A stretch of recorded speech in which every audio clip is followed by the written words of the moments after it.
আমার মনে আছে যে আমার বাবা মানে আমি হওয়ার পরে হয়তো বা আমাকে অনেক বেশি ভালোবাসতো। তো মানে কোথাও গেলে আমাকে রেখে যেত না। আমি কান্না করতাম অল টাইম যে আমি যাব তোমার সাথে এখানে সেখানে। তো অনেক জায়গায় বাবার সাথে ঘোরা হয়েছে। তো ঘোরার পরে তারপরে হঠাৎ করে আ একদিন শুনলাম যে বাবা চলে গেছে। তো কোথায় গেছে সেটা আমরা আসলে জানি না। কেউই জানি না আমাদের ফ্যামিলির। তো আমার বোনেরা, ভাইয়েরা বলতো যে, আ "তুই হইছিস দেখে বাবা মেয়ে পছন্দ করে না। তুই হইছিস দেখে বাবা আমাদের ছেড়ে চলে গেছে। তুই না হলে ভালো হইতো।" তো আমি বললাম, "আমি হইছি মানে আমি তো আর ইচ্ছা করে এই দুনিয়াতে আসি নাই। হয়তো ভগবান আমাকে পাঠাইছে।" তো যাই হোক তারপরে আস্তে, আস্তে বড় হওয়া শুরু করলাম। বাবা না মাঝে, মাঝে আসতো আবার চলে যেত। তো আচ্ছা। অনেকে বলতো বিয়ে করছে, এটা করছে, সেটা করছে। পরে আমরা খোঁজ নিলাম বাবার ফ্রেন্ডদের মাধ্যমে বলতো না ওর একটা ফ্রেন্ড ছিল পাবনাতে ওখানেই উনি থাকে। মাঝে, মাঝে এই মার সাথে ঝগড়া করতো। মার সাথে প্রায় ঝগড়া লাগতো। আর এগুলো আমরা দেখে, দেখে বড় হইছি। তো এরকম চলে যেত। তারপরে আবার আসতো। তো এরকম করতে, করতে বাবা যাওয়ার পরে যে বাবার শূন্যতা এবং মানুষের যে অবহেলা এগুলো আস্তে, আস্তে বুঝতে পারলাম।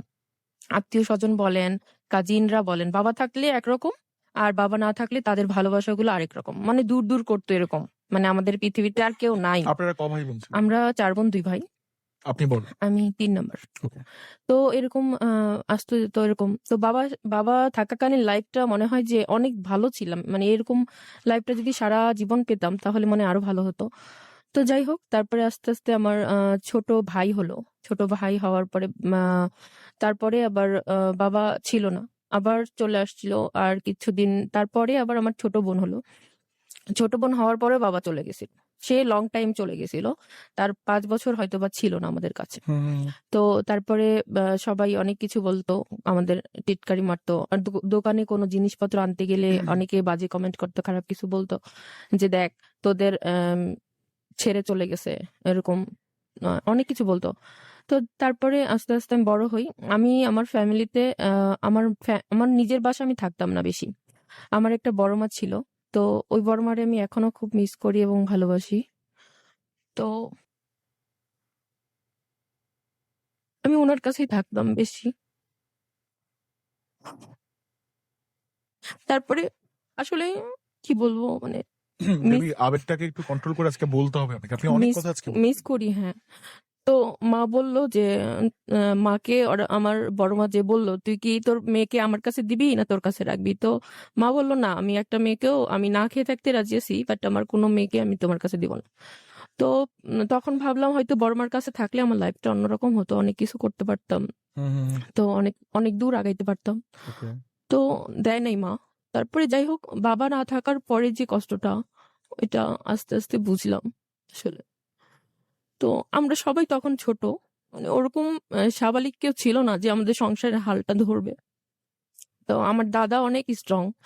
ওই নিজে সারারাত পড়াশোনা করে দিনের বেলা দোকান করতো। আমাদের মুদির দোকান ছিল। তো দোকান করতো।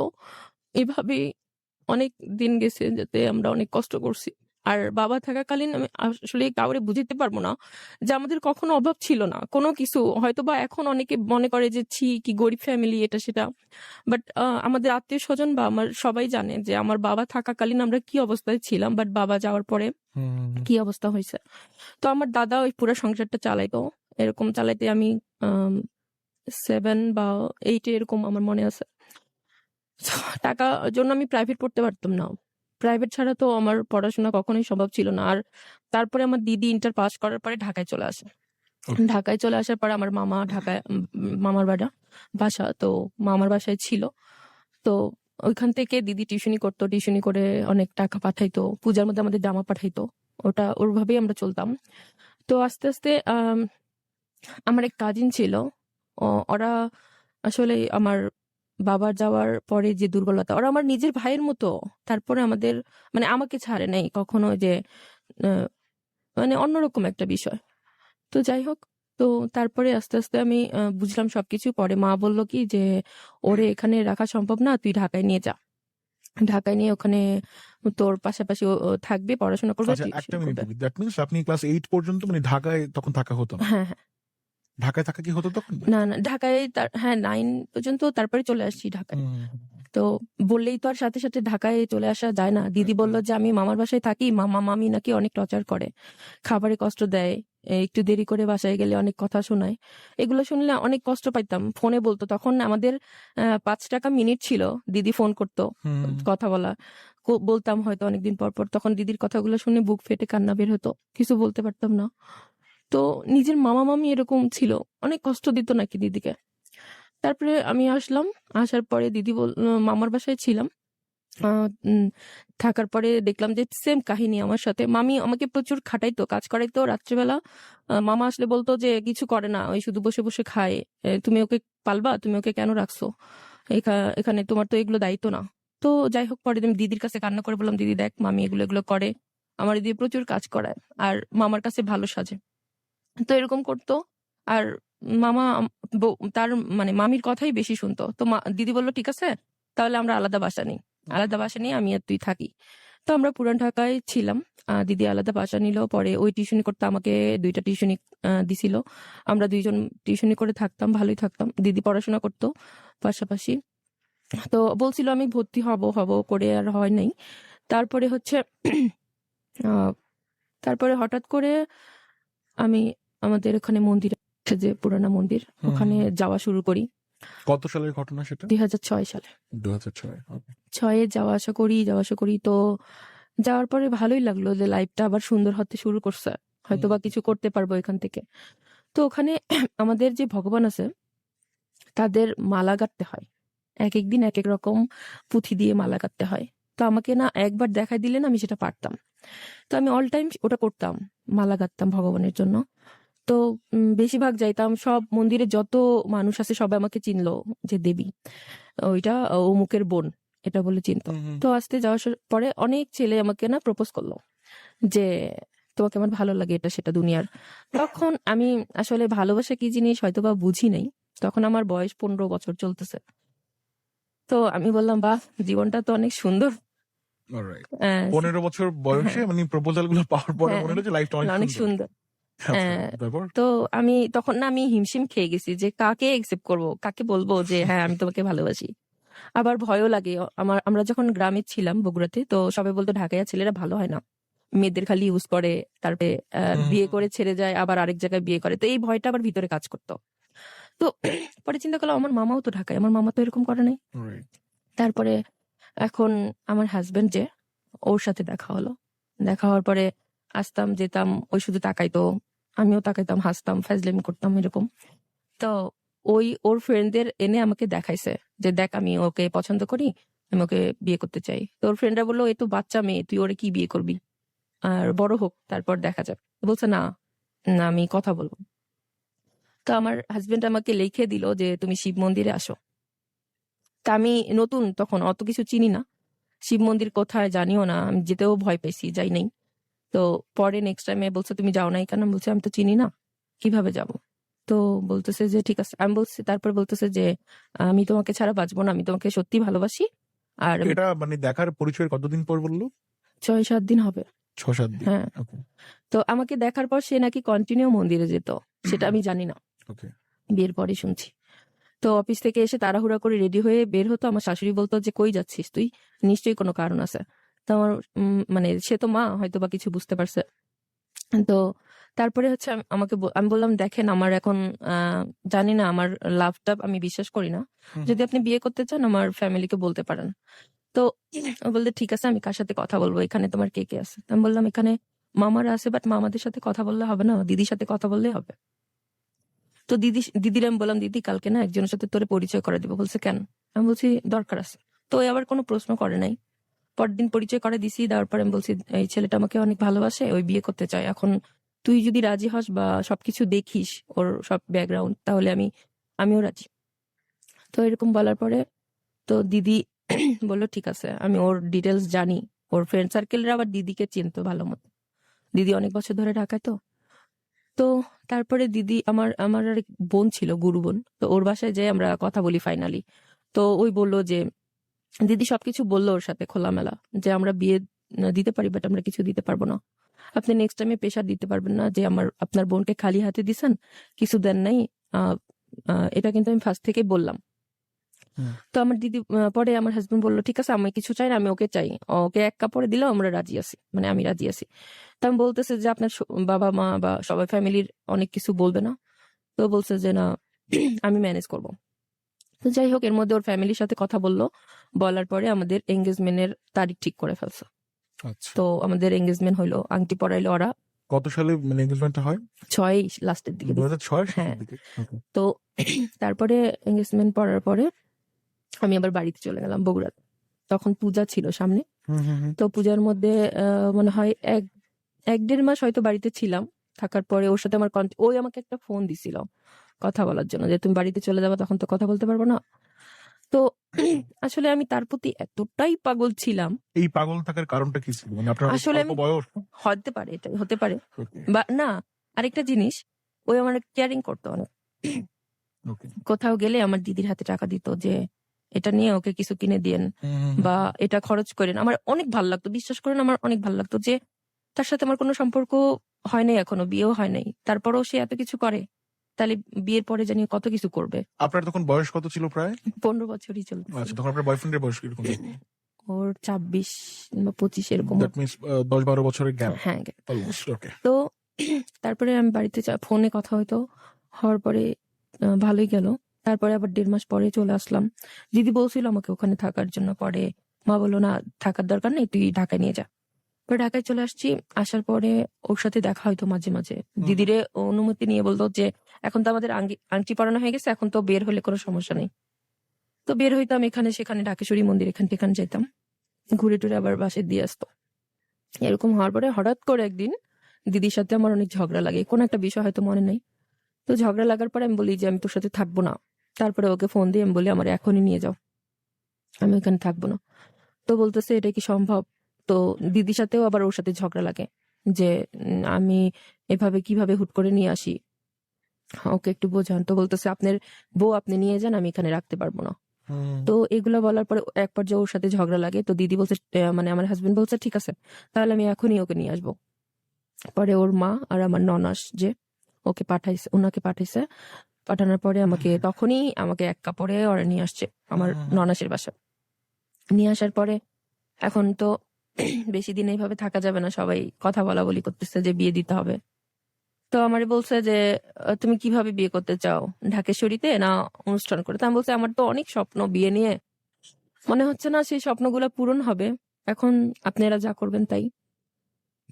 তো বললো ঠিক আছে। তারপর থেকে শপিং করা শুরু করলো আমার বিয়ের। আমার হাজবেন্ড নিজের টাকা খরচ করে A to Z বিয়েতে যা যা লাগে সব শপিং করলো। শপিং করার পরে বিয়ে হলো।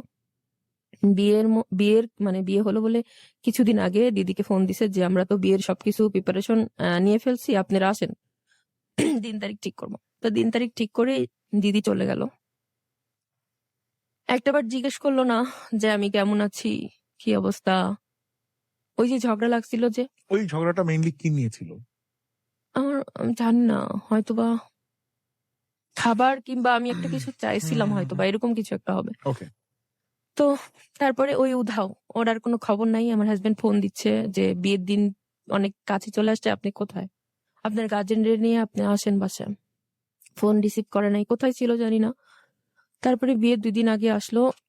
আসার পরে আমাকে বলতেছে যে দেখ আমি কোনো কিছু ম্যানেজ করতে পারি নাই, আমি কিছু দিতে পারবো না তোর বিয়েতে। আমি বলছি ওরা তো কিছু চায় নাই, তুই কেন এরকম করতেছস?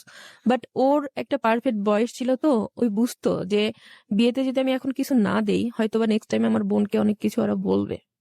এটা হয়তো ওর ভিতরে, আমি তখন বুঝি নাই। তো তারপরে দিদি চলে গেল বলে আমি বলছি ঠিক আছে কিছু লাগবে না, সবাইকে নিয়ে তুই আসবি। তো আমার মামার কাছে অনেক রিকোয়েস্ট করছিল যে আমার বোনের বিয়ে তোমার অনেক কিছু দিতে হবে। আমার মামা ভালোই মোটামুটি অবস্থাশালী, বাট সে কোনো কিছু করে নাই। মা নাকি হাতে পায়ে ধরছে যে আমার মেয়ের বিয়ে, আমার কোনো মেয়ের বিয়ে হয় না, এই মেয়ের বিয়ে, তুই আসবি আর তুই যেটুক পারবি সেটুকুই দিবি। তো আসছে, আসার পর আমার জন্য হয়তো কসমেটিক বা কিছু, আর আমার হাজবেন্ডের জন্য একটা আংটি নিয়ে আসছিল, আচ্ছা। এটাই দিছে। তো আপনার বিয়ে পর্যন্ত আপনার বাবা তখনো আসেনি? বাবা আসে নাই। বাবারে মা আমার যে পিসি তার মাধ্যমে বলাইছিল যে দেবীর বিয়ে ঠিক হয়েছে, ওরে আপনি তুমি আসো বা আসতে বলো তোমার ভাইকে। আচ্ছা। তো বলছে না, আসবো না, আসে নাই। আসলে আমাদের তো কোনো দোষ ছিল না, মার দোষ ছিল হয়তো, বা মার সাথে ঝগড়া তাও আসে নাই বাবা। কিছুটা হালকা হওয়া প্রয়োজন দেবীর, এবং সেই সময়টা অন্তত আমি তাকে দিতে চাই। চলছে love story brought to you by sweet chocolate, এবং আপনাকে যেটা বলছি, প্রত্যেকটা লাভ স্টোরি হয়তোবা হাসি মুখে এখানটায় বলাটা সম্ভব হয় না, এবং যেই সম্পর্কটা নিয়ে প্রথমে দেবী বলছিলেন, বাবা মেয়ের একটা সম্পর্ক অনেক আবেগের একটা জায়গা, তো সন্তানের সঙ্গে বাবার সেই আবেগটা, সেই বিষয়গুলো হয়তোবা তিনি ফিল করছিলেন, এবং সেই ব্যাপারগুলো নিয়েই কথাবার্তা হচ্ছে জাগো এফএম 94.4-এ। আসবো আমরা আবারও দেবীর কাছে, বাট আজকের গল্পটা কেমন লাগছে সেই ফিডব্যাকটা আপনি আমাদেরকে জানিয়ে ফেলতে পারেন, নাম্বারটা 26969। একই সঙ্গে যদি আপনি আগামী পর্বে আপনার লাভ স্টোরিটা বলতে এখানে আসতে চান, তার জন্য আর যে RLS, আবারও বলছি RLS, তারপর আপনার নাম, আপনার লোকেশন, আপনার প্রফেশন, এবং পাঠিয়ে দেবেন 26969 নাম্বারে। চলছে অপূর্বর সঙ্গে love story brought to you by sweet chocolate, যেখানটায় আপনি এই মুহূর্তে শুনছেন আমাদেরকে, এবং আজকে দেবী আছেন স্টুডিওতে। তিনি নিজ উদ্যোগে রেজিস্ট্রেশনের থ্রুতে এখানটায় এসেছেন।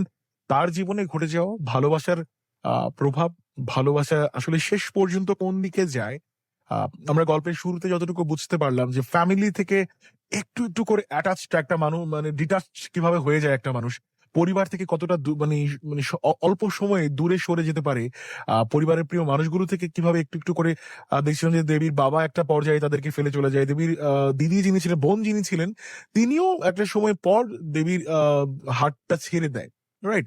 সো ঢাকার বাইরে থেকে আসা আলটিমেটলি, তখনও দেবী একজন কিশোরী, যে হয়তোবা ঢাকার অলিগলিগুলো একদমই চেনে না, তো সেই জায়গায় সে বড্ড একা, তার বাবা সেই সময়টা তাকে সাপোর্ট দেয়নি, এবং লাইফের সবচেয়ে ভাইটাল যে সময়টা, সেই সময়টাতেও একদম লাস্ট মোমেন্টে তার দিদি পাশে এসে সাপোর্টটা দেয়।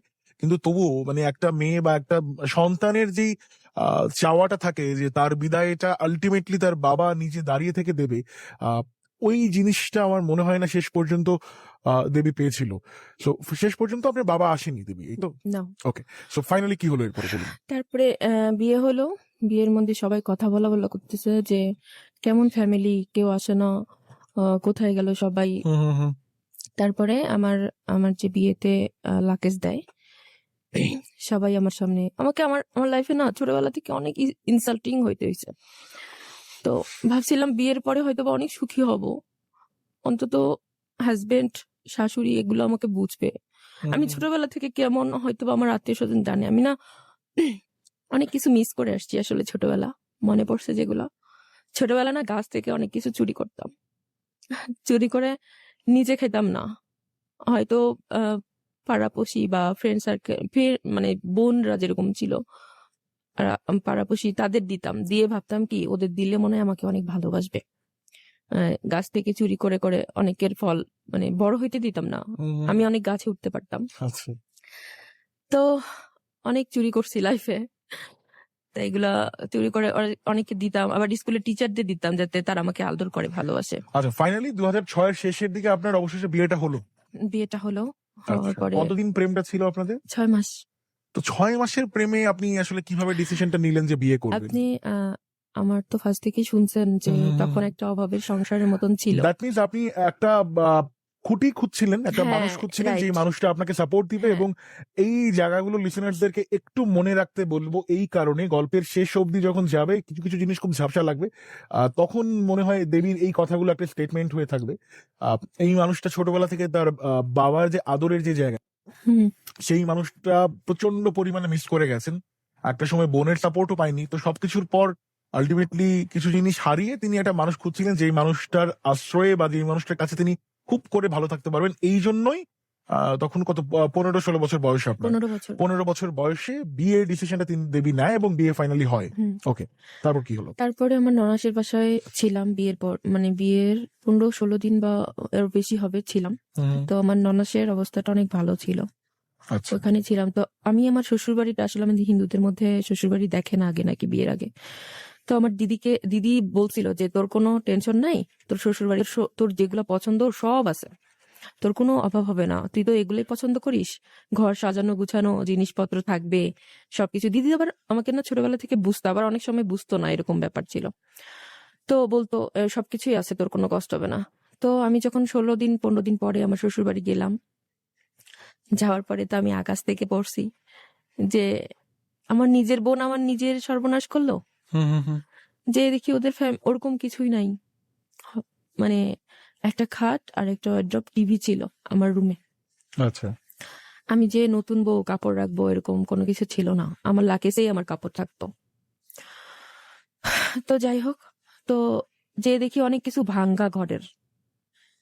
তো ওর বাবাকে মানে আমার হাজবেন্ডকে বললাম যে হুম এগুলো এগুলো কেন তুমি কিনো না কেন, এগুলো ঠিক করো না কেন? কয় এগুলো তো মা করবে একসময়। মানে ওদের কাজ ছিল, ওরা সারাদিন অফিস করবে, রাত্রেবেলা এসে খাবে আর ঘুমাবে, এই আচ্ছা ওদের কাজ। ঘরে যে অনেক কিছু দরকার হয় বা অনেক কিছু লাগে পরিবেশের সাথে সবার সাথে চলতে গেলে, সেগুলো সে বুঝতো না। তো আমি যাওয়ার পরে আমার মনটা অনেক খারাপ ছিল। তখন ওর ফ্রেন্ডদের ইনভাইট করছিল, ওর ফ্রেন্ডরা আসছে, আইসা বলতেছে যে এই জন্য আমার ওর ফ্রেন্ডটা একজন আছে স্পেশালি ওর হুম ক্লোজ হুম হুম ফ্রেন্ড, বলতেছে এই জন্য বিয়ের আগে সবকিছু জেনে শুনে বুঝে বিয়ে করতে হয়। এটা আপনার হাজবেন্ড আপনাকে বললো? আমার হাজবেন্ড, কিন্তু আমার আপনি এই হাজবেন্ডের ফ্রেন্ড। আচ্ছা হাজবেন্ডের ফ্রেন্ড, কিন্তু আপনি এই জিনিসগুলো একটাবার মানে নিজে ভেরিফাই করেন নাই যে করি নাই কেন কোথায় যাচ্ছেন, আমি কাকে বলি, বিয়ে করছেন? ওই সবসময় ফিটফাট থাক, আচ্ছা, মানে ওকে দেখে আপনি আউটলুক দেখে কনভিন্স ছিলেন? হ্যাঁ হ্যাঁ, ওকে। রাইট। আমি ওর দেখে বুঝতাম না যে এর সংসারে আমার কখনো কোনো কষ্ট হবে না।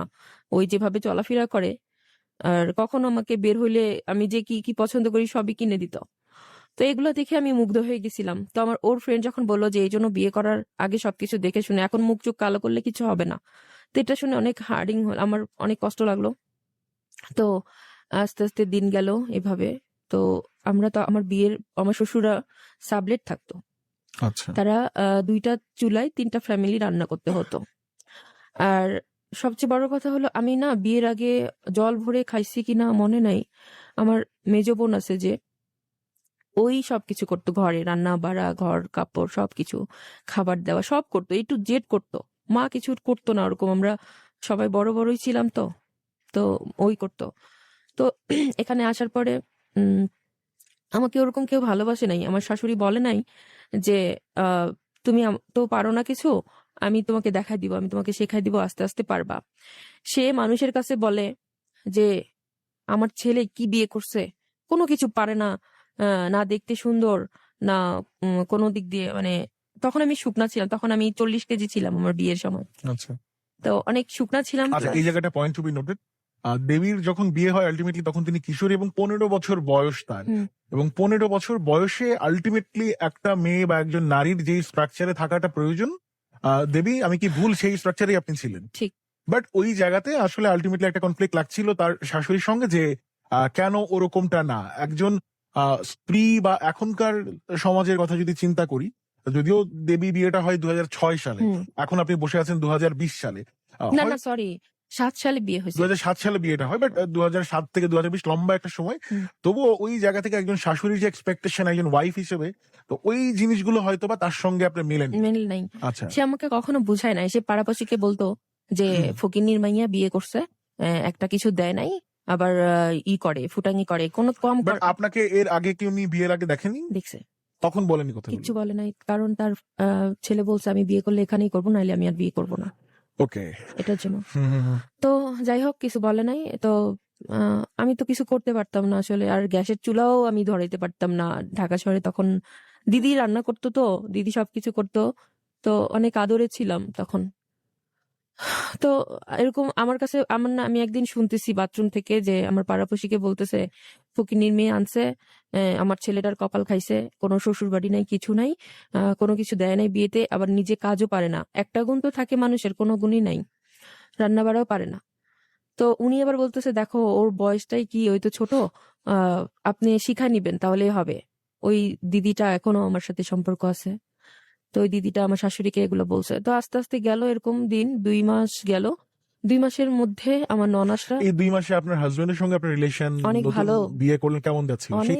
সেই সুখের গল্পগুলো একটু শুনতে চাই দিদি, হ্যাঁ, কেমন ছিল? সুখের গল্পটা কি, আমি তার প্রতি এতই উইক ছিলাম, 24 ঘন্টা শুধু I love you, I love you, I love you লিখে পাঠাতাম, আর আচ্ছা ফোন দিয়ে ডিস্টার্ব করতাম। ওকে। আর বলতো এই এত ফোন দাও কেন, এত ফোন দেওয়ার কি আছে, আমি তো আসবোই না। আর তখন না এমন প্রচুর পরিশ্রম করতো সে, ফ্রাইডেও তার ছুটি ছিল না। আর আমি একটু পর পর শুধু ঘুড়ি দেখতাম, কখন আসবে কখন আসবে, এরকম করতাম, টেনশন করতাম। আর অল টাইম টিভি দেখতাম আর ওর কথাই ভাবতাম, ফোন দিয়ে গান শুনাইতাম। সালমা আমার ফেভারিট ছিল, আচ্ছা। সালমার গানগুলো ওকে শুনাইতাম। তো ওই বলতো, বা তুমি তো ভালোই গান পারো, আবার অনেক সময় রাগ করে ফোন রেখে দিত। তো এরকম করতে করতে 2 মাস গেল। যাওয়ার পরে আহ, সব জায়গায় আমাকে ঘুরে, যেখানে নিয়ে যেত না সবাই বলতো কি ভালোই মেয়ে বিয়ে করছস। হয়তোবা অনেকে বুঝতো যে ওর বয়সকালে হয়তো চেহারাটা ভালো হবে, ওকে। বাট সবাই যে খারাপ বলতো তা না। আমার এটাও ভালো লাগতো যে না, অনেকে বলে যে আমি ভালো। তো যাই হোক, 2 মাস পরে আমার ননাসরা বেড়াতে আসে বাসায়। আসার পরে আমার একটা অভ্যেস হয়েছিল যে প্রতি ফ্রাইডেতে আমার মন্দিরে যেতে হবে। আমি ওকে বিয়ের আগেও শপথ করে নিছিলাম যে যাই করি, ঝগড়াই করি, যাই করি, ফ্রাইডে মন্দিরে আসবই, এটা যাতে ঠিক থাকে। কারণ তো আলটিমেটলি আপনাদের পরিচয়টা ওখান ওখানেই ছিল। থেকে ওকে। আর আমি খুব পছন্দ করি শুক্রবারে এই মন্দিরটা যাওয়া। তো বলছে ঠিক আছে। তো বিয়ের পরে না অনেক কিছুই চেঞ্জ হয়ে যায়, আসলে এই কথাবার্তা সবকিছু, আবার সংসারের দায়িত্ব চলে আসে, তো এটা বুঝি। আর এরকম কিছু ছিল না যে আমরা মন্দিরে যেতে পারবো না, পাশেই তো ছিল। তো আমার ননাসরা আসছে, আসার পরে আমি মুখ চুখ কালো করে বসে আছি। তো সবাই ভাবতেছে কি আমার ননাসরা বেড়াইতে আসছে দেখে আমার মুখ চুখ কালো হয়ে গেছে। বাট আমি ছোটবেলা থেকে মানুষের সাথে মেশা, কথা বলা অনেক পছন্দ করি। তো আমার হাজবেন্ড তখন ফ্রাইডে ওই আবার বিকালবেলা আসতো অফিস থেকে। তো এসে বলতেছে যে কি হয়েছে, সবাই কানাফুসা করতেছে, কি হয়েছে কি হয়েছে। তো আমার শাশুড়ি অন্য ঘরে আমার হাজবেন্ডকে নিয়ে বলতেছে যে আমার মেয়েরা আসছে দেখে হয়তো বা পছন্দ করতেছে না, এই জন্য মুখ ফুলায় বসে আছে। আসলে আমি কিন্তু মন্দিরে যাওয়ার জন্য মুখ ফুলায় বসে আছি। তো পরে আমার হাজবেন্ড বুঝতে পারছে যে ওই মন্দিরে যাওয়ার জন্য ও মুখ ফুলে আছে। তো আমাকে ওখান থেকে হাত ধরে টেনে আমার রুমে নিয়ে আসছে, নিয়ে এসে গেট লক করে দিয়ে আমার গায়ে হাত এই ফার্স্ট 2 মাস পরে শুরু করলো। বউ পিটানো যাকে বলে। তো প্রথম 2 মাস তো বেশ ভালোই ছিল, অনেক ভালো ছিল। হঠাৎ করে এই পরিবর্তনটা কেন? জানি না, তার এটা অভ্যেস হয়ে গেছিল একটা, তখন থেকে শুরু, যে 2 2 মাস মাস পর পর থেকে। থেকে। ওকে, কি কি হলো একটু শুনি। তারপরে গেট লাগায় আমাকে ইচ্ছা মতো থাপড় মারতেছে, চুল ধরে টানতেছে, কি হয়েছে তোর, মন্দিরে প্রতি শুক্রবারে মন্দিরে যেতে হবে এরকম কোনো কথা? আর সব ভুলে গেছে, আগের কথা সব ভুলে গেছে, যে মন্দিরে কি হয়েছে না হয়েছে। তো আমি বলছি দেখো, আমি তো মন্দিরে যাব দেখেই আমি আশেপাশে বিয়ে করছি যাতে আমি মন্দিরে যেতে পারি, আর তুমি এখন এই কথা বলতেছো। আর ননাসরা এমন না যে পালাই চলে যাবে, ওরা থাকবে 2-3 দিন, বেড়াতে আসছে। আমরা হয়তো হাইস্ট আধা ঘন্টা থাকবো, তারপরে তো চলেই আসবো। ওই আমার কথা শোনে না, ওই আমাকে আন্দা কুন্দা মার শুরু করে দিছে। আমি অনেক জোরে জোরে চিল্লাই কান্না করতেছি, আর এমন কষ্ট পাইছি বিশ্বাস করবেন না। আমার আবার ছোটবেলার কথা মনে পড়ে গেছে, যে ছোটবেলায় একটা কোনো কিছু ভুল হইতে দিদি দাদা অনেক মারধর করতো, যে শব্দ। আসলে এখনকার যুগের কিছু কিছু মানুষ আছে যারা আগে শুনে যে দোষটা কি তোমার, তুমি এটা করছো, বা তোমার এটা ভুল হয়েছে, কোনো কিছু জিজ্ঞেস করতো না, ডাইরেক্ট মার, মার দিলে মানে সবকিছু সমাধান হয়ে যাবে। তো এরকম ছিল। তারপরে আমি অনেক কষ্ট পাইছি বিশ্বাস করবেন না, যে যাকে ভালোবাসলাম, বিয়ে করলাম, সবকিছু ছেড়ে দিলাম। আমার অনেক শখ ছিল জীবনে যে আমার হাজবেন্ড আমাকে গাড়ি নিয়ে নিতে আসবে, আমাকে আমার বাসরাত সাজানো হবে, বাট এরকম কিছু আমি পাইনি আমার লাইফে। আমি হানিমুন করতে যাব কোথাও, এগুলো স্বপ্ন দেখতাম, আসলে সব মেয়েরাই দেখে মনে হয় আমার মতো, যে এই শখগুলা থাকবে। আমার কোনো কিছু পূর্ণ হয়নি, তারপর আমি ছিলাম, ভালোই ছিলাম।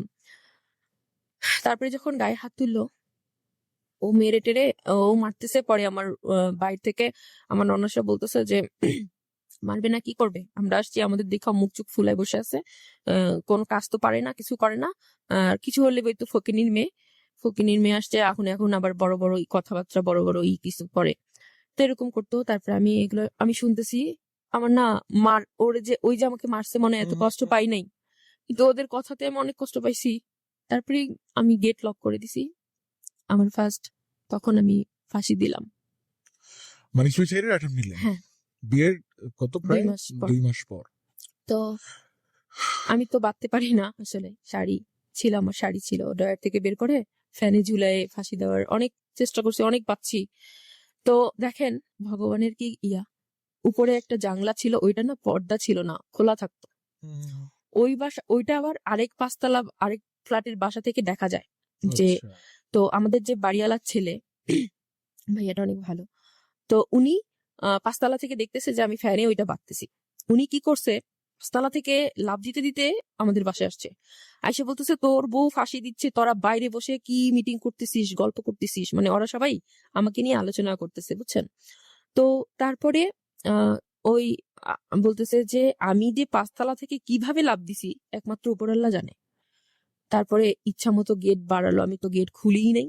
এক পর্যায়ে মিস্ত্রি আনে, তারা গেট ভাঙছে। গেট ভেঙে দেখে যে আমি লটকে আছি, বাট আমি আমি বাঁধতে পারি নাই, তো আমার কিছু হয় নাই তখন, হয়তো গলায় একটু ব্যথা পাইছিলাম। তারপরে তারা সবাই আমাকে ধরে নামাইছে। নামানোর পরে আমার বোনকে ফোন দিছে, বলছে যে এই মেয়েকে আর এখানে রাখা যাবে না, ওর প্রচুর জেদ, ওকে ওর বোনের কাছে দিয়ে আসতে বল। তুই একবারে দিয়ে আসবি, নাহলে তুই ওর সহ ঘর ছেড়ে দিবি, আমার শাশুড়ি বলে।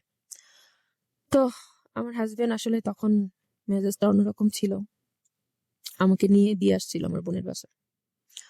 তো আমার বোন অনেক থাপ্পড় মারছিল, বলছিল তোর কি দরকার ছিল ফাঁসি দেওয়ার, আমাকে বলতি। আমি বলছি তোরে বললে কি, তুই আমার নিয়ে আসতি, তুই তো আমার ভাবছো যে একটা বোঝা গেছে তোর লাইফ থেকে, শেষ, তুই কি আমাকে রাখবি।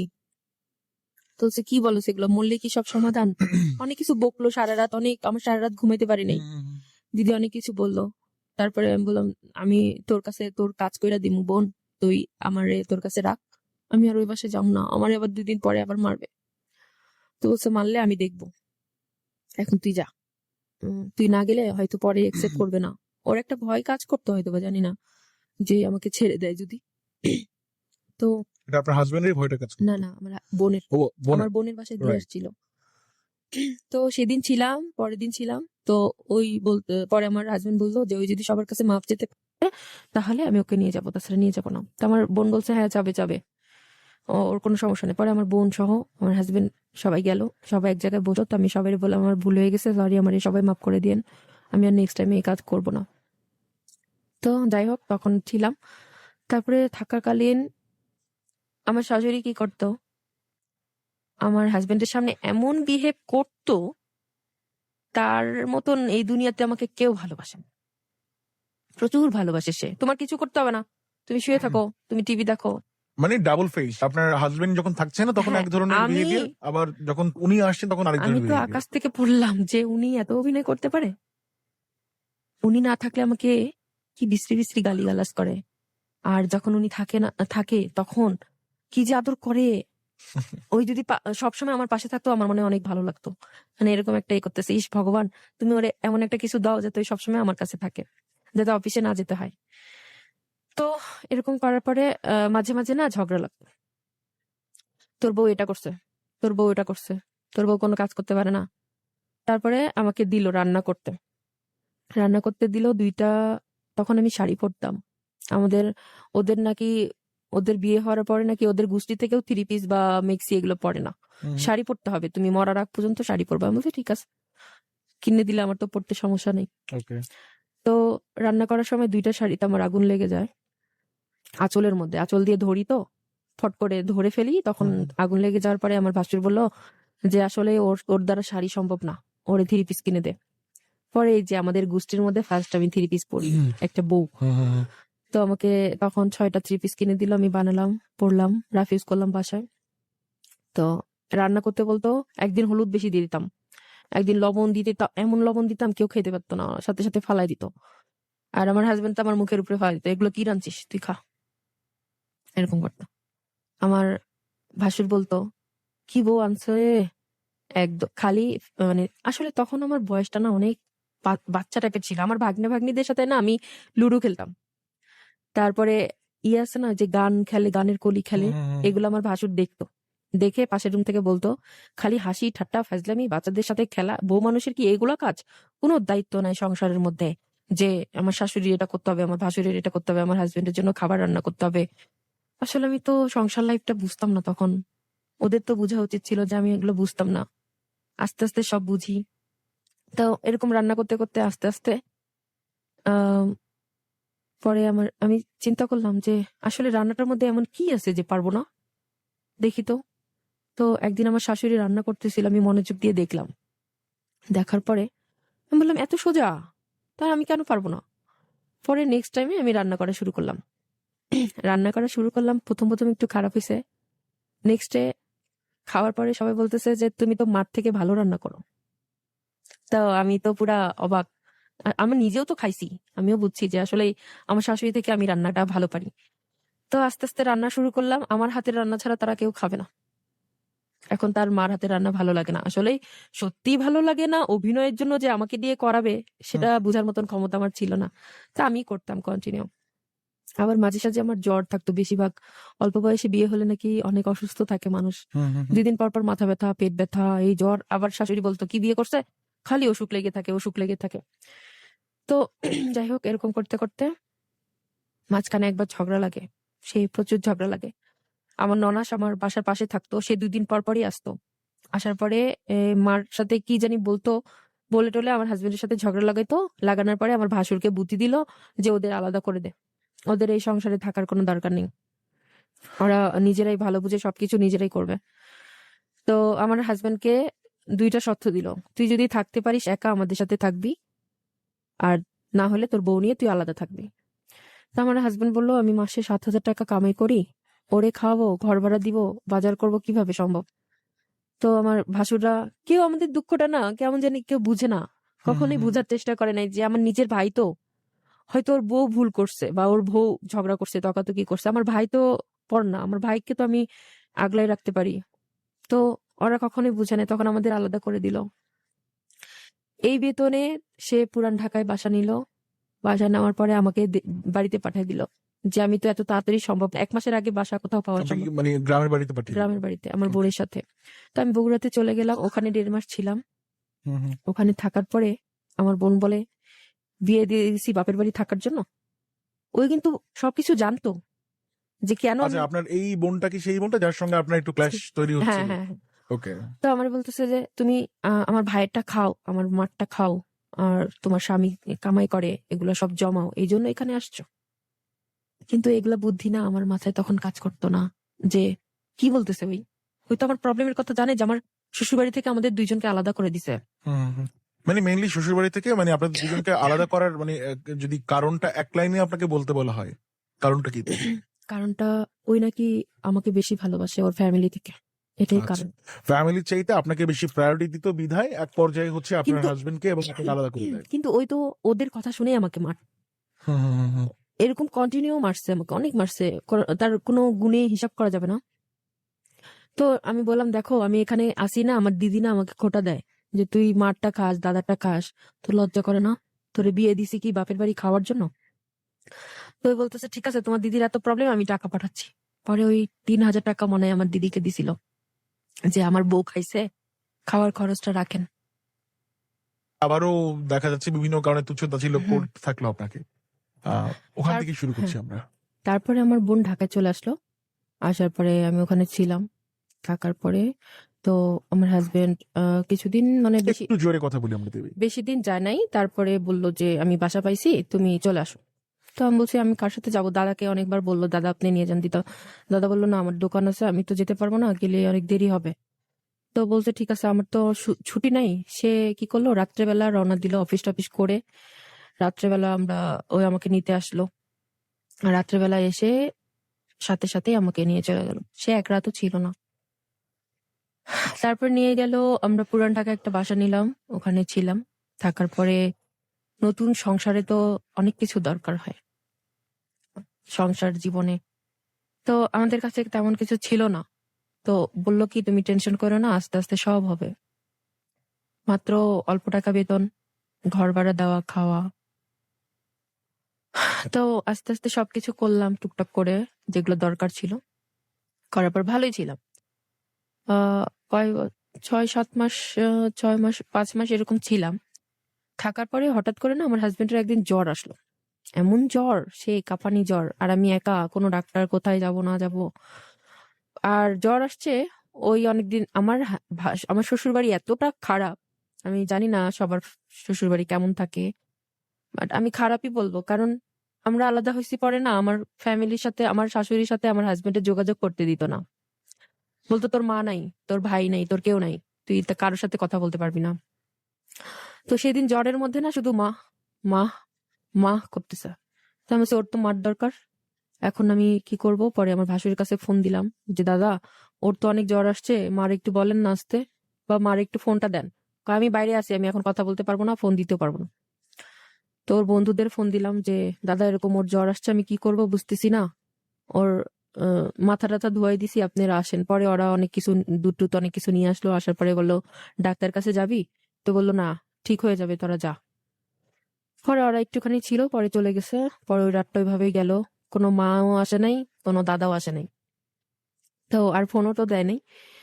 তো আমি বললাম এইভাবে আসে বাঁচা যায়? 2 জন একটা লাইফ হলো। আমরা সবাই মিলে, আমি সবসময় সবাই মিলে থাকতে পছন্দ করছি, হাসি ঠাট্টা ফাজলামি দুঃখ সুখ সবই থাকবে, ঝগড়াও থাকবে, একসাথে থাকলে অনেক কিছুই হয়। তো আমি আবার বুদ্ধি করে আমার ননাসে জামাইকে ফোন দিলাম, দাদা ওর তো অনেক জ্বর, কমতেছে না, এই জ্বর নিয়ে ওই অফিস করতেছে, বলতেছে অফিস না করলে আমি খাবো কি, আমরা খাবো কি, আমরা ভাড়া দিব কি? তো আপনি একটা কিছু করেন দাদা প্লিজ, আমি এইভাবে থাকতে চাই না, আপনি আমার ভাসুরে বলেন যাতে আমাদের একসেপ্ট করে নেয়, আমরা একসাথেই থাকবো। তো বললো কি ঠিক আছে, তুমি রাত্রেবেলা আমার বাসায় আসো। এই যেই ননাসের বাসায় বিয়ে হয়েছিল সেই ননাসের বাসায় আবার গেলাম। তারপরে আমার বলতেছে যে তুমি আমার সব কথা শুনবা তো? তা আমি বলছি হ্যাঁ। বলছে তুমি আমারে মানো? আমি বলছি হ্যাঁ। বলছে ঠিক আছে, তাহলে আমি যা বলবো তাই। আমি বলছি আচ্ছা, কিন্তু আপনার সবাইকে একত্র করতে হবে, আপনি যা বলবেন আমি তাই শুনবো। তো এই আমার ননাসের জামাই আমার ভাসুরের কাছে যে অনেক রিকোয়েস্ট করলো যে যা হয়েছে হয়েছে, ভাই তোর নিজের ভাই, ফালাই দিবি কিভাবে, ভুল করছে, এখন ঠিক হয়ে যাবে, তো একত্র থাক। তারপর অনেক রিকোয়েস্ট করে, সে তার নাকি অনেক জিদ, বলে হ্যাঁ সে এক কথার মানুষ, সে যা বলে তাই, সে আর কখনো আলাদা এই একত্র হবে না, যা হয়েছে হয়েছে। তো আমার নন্নাস বলে দেখ মানুষ তো ভুল করতেই পারে, মানুষ যেভাবে হোক ক্ষমা করে একত্র হ। পরে অনেক কিছু বলার পরে একত্র হলাম। হওয়ার পরে এখন আমার এই বলতেছে, ভাসুর বলতেছে এই বাসায় আর থাকা যাবে না, এই বাসায় ওই ফাঁসি দিছে, এই বাসায় অনেক ঝগড়া লাগছে, অনেক কিছু হয়েছে। তো আমার ই করলো, একত্র হলাম, আলাদা বাসা নিলাম, সবাই একত্র থাকলাম। থাকার পরে বাসা নেওয়ার কিছুদিন পরেই আমি কনসেপ্ট করলাম বেবি। তো আমার প্রচুর, বিয়ের কত বছর পর কনসেপ্টটা হয়? বিয়ের বছরেই 5 মাস। ও 5 মাসেই? হ্যাঁ। আচ্ছা। তো 5 মাসে কনসেপ্ট করার পরে আমার অনেক জ্বর আসছিল, প্রচুর জ্বর। তো সেই তখন আমি জানি না, পরে আমার শাশুড়ি বলতেছে যে আজকে ওই যে বাসা ইয়া হয়েছে, তো কদিন ধরে বাসা চেঞ্জ করছি, আমরা একত্র হয়েছি, নতুন বাসা নিছি, তো মনে হয় এই খাটাখাটিতে ওর জ্বর চলে আসছে, ওই তো এরকম খাটতে পারে না। তো আমিও ভাবছি তাই। তো ডিসপেন্সারি থেকে ওষুধ টষুধ নাপা টাপা নিয়ে আসছে, খাওয়াইছে।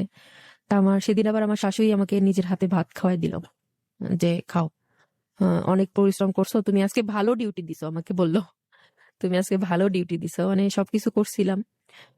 তো ওই উনি আমাকে ভাত খাওয়াই দিল, আমি আবার কি করলাম, ওনার পাতের মধ্যেই বমি করে দিছি। তো আমি তো জানি না তখন আমি কনসেপ্ট করছি। তো বলতেছে এরকম জ্বর আসছে যে আমি খাওয়াই দিছি, এই থালের মধ্যে বমি করে দিছে, নিশ্চয়ই কোনো কিছু হয়েছে। তো বলতেছে ঠিক আছে তাহলে ওই অফিস থেকে আসুক, করে বলবো ভালো একটা ডাক্তারের কাছে নেওয়ার জন্য। তো বলছে তোর বউয়ের অনেক জ্বর, ওরে ডাক্তারের কাছে নিতে হবে।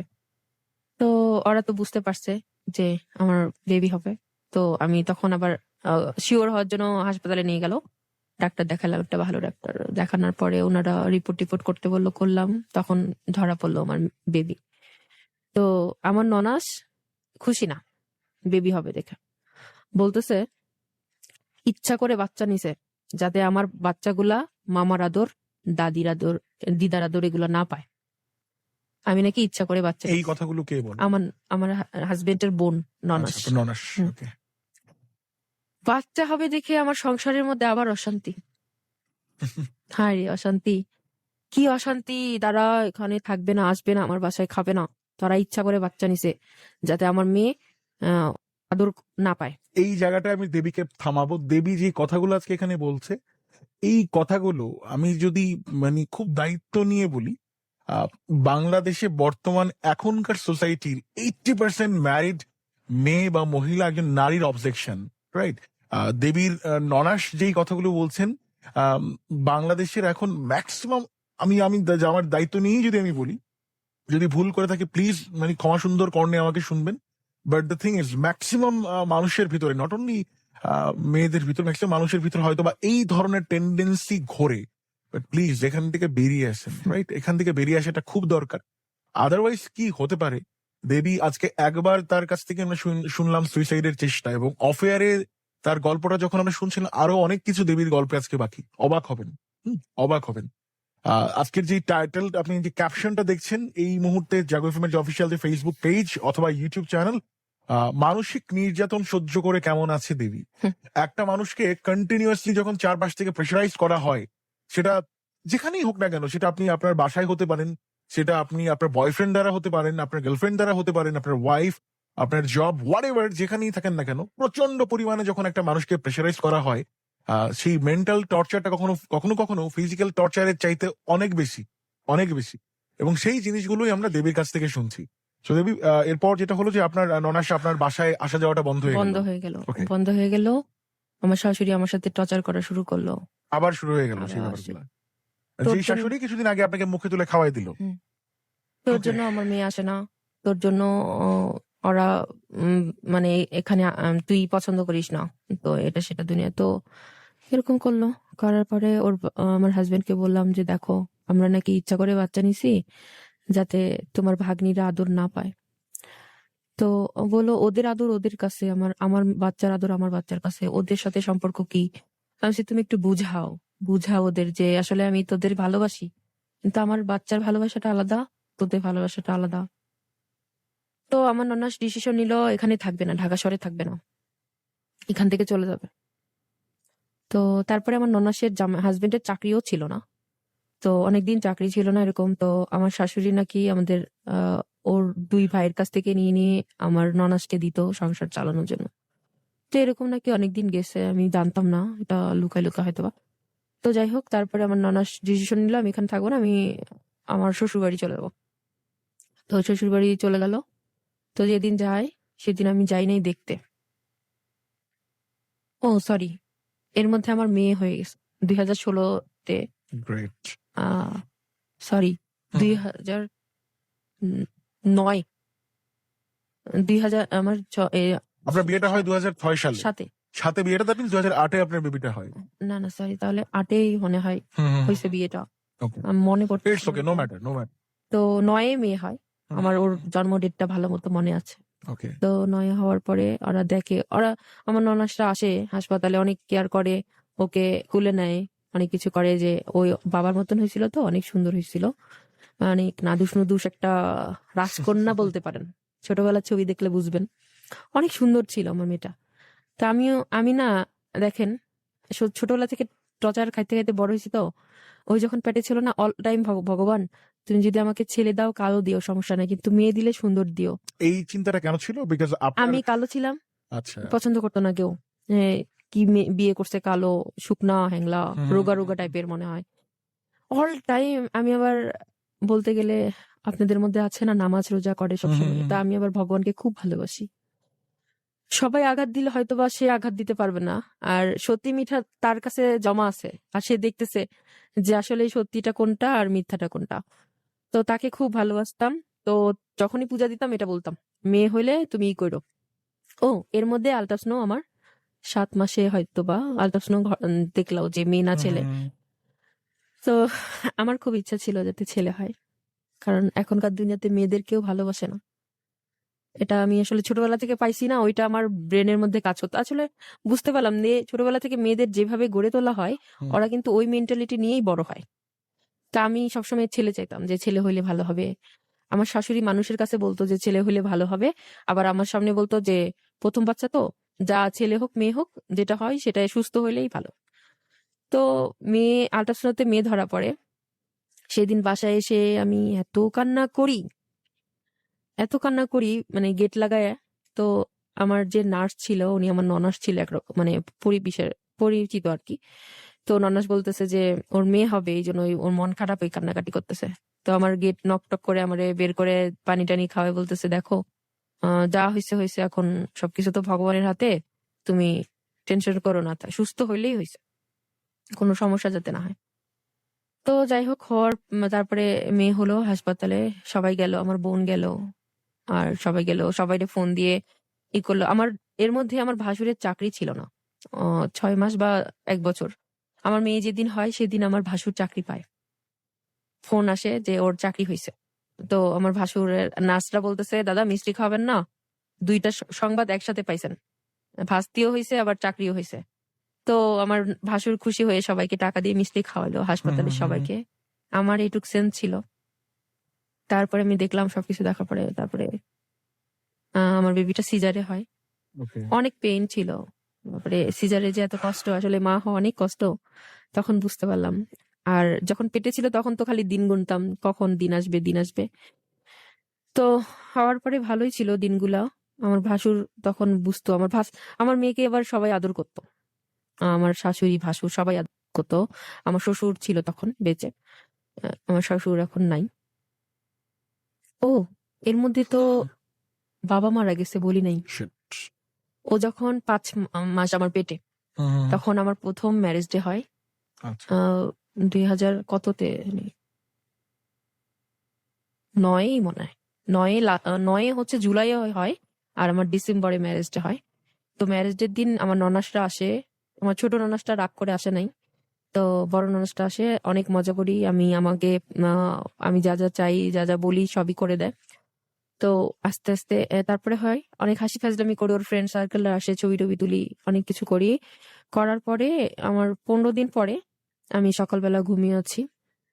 তো হঠাৎ করে 7টা বাজে, সেই রাত্রেবেলা না আমার কেমন জানি ছটপট ছটপট লাগতেছে। আমার মেয়েও তখন পেটে ছিল। তো বলছি, মনে হয় ভাবতেছে যে ওর জন্যই হয়তো বা খারাপ লাগতেছে।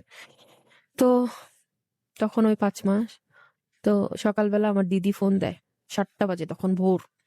আর দেখবেন সকালবেলা ফোন আসলে কিন্তু ভয় লাগে, সকালবেলা এবং গভীর রাত্রে নিশ্চয়ই কোনো দুর্ঘটনা ঘটছে, এই জন্য ফোন দিছে। তো আমার ঘুম ভেঙে যায়, আমার হাজবেন্ডকে বলে, আমি শুনতেছি একটু সাউন্ডটা জোরে ছিল, বলতেছে দেবী কি তোমার সামনে? বলতেছে হ্যাঁ। কয় তুমি একটু দূরে যাও। বলতেছে কেন দিদি? পরে বলতেছে যাও, আমি বলতেছি। পরে আমার তো মন মানতেছে না কিছু একটা হয়েছে। ভাবতে পারি নাই, বাবার কথা কখনোই ভাবতে পারি নাই যে এত তাজা মানুষ, এত একটা লম্বা চড়া এরকম মানুষ যে চলে যাবে। কোনো একটা অসুখ ছিল না, জ্বর ছিল না। তো বলতেছে ওরে বলো যে বাবা নাই আর দুনিয়াতে, বাবা চলে গেছে, ওর তো বাচ্চা পেটে, ওই যাতে কান্নাকাটি না করে, ও তো অনেক চিল্লা চিল্লা করবে, কান্নাকাটি করবে, ওরে এগুলো থামায়ও।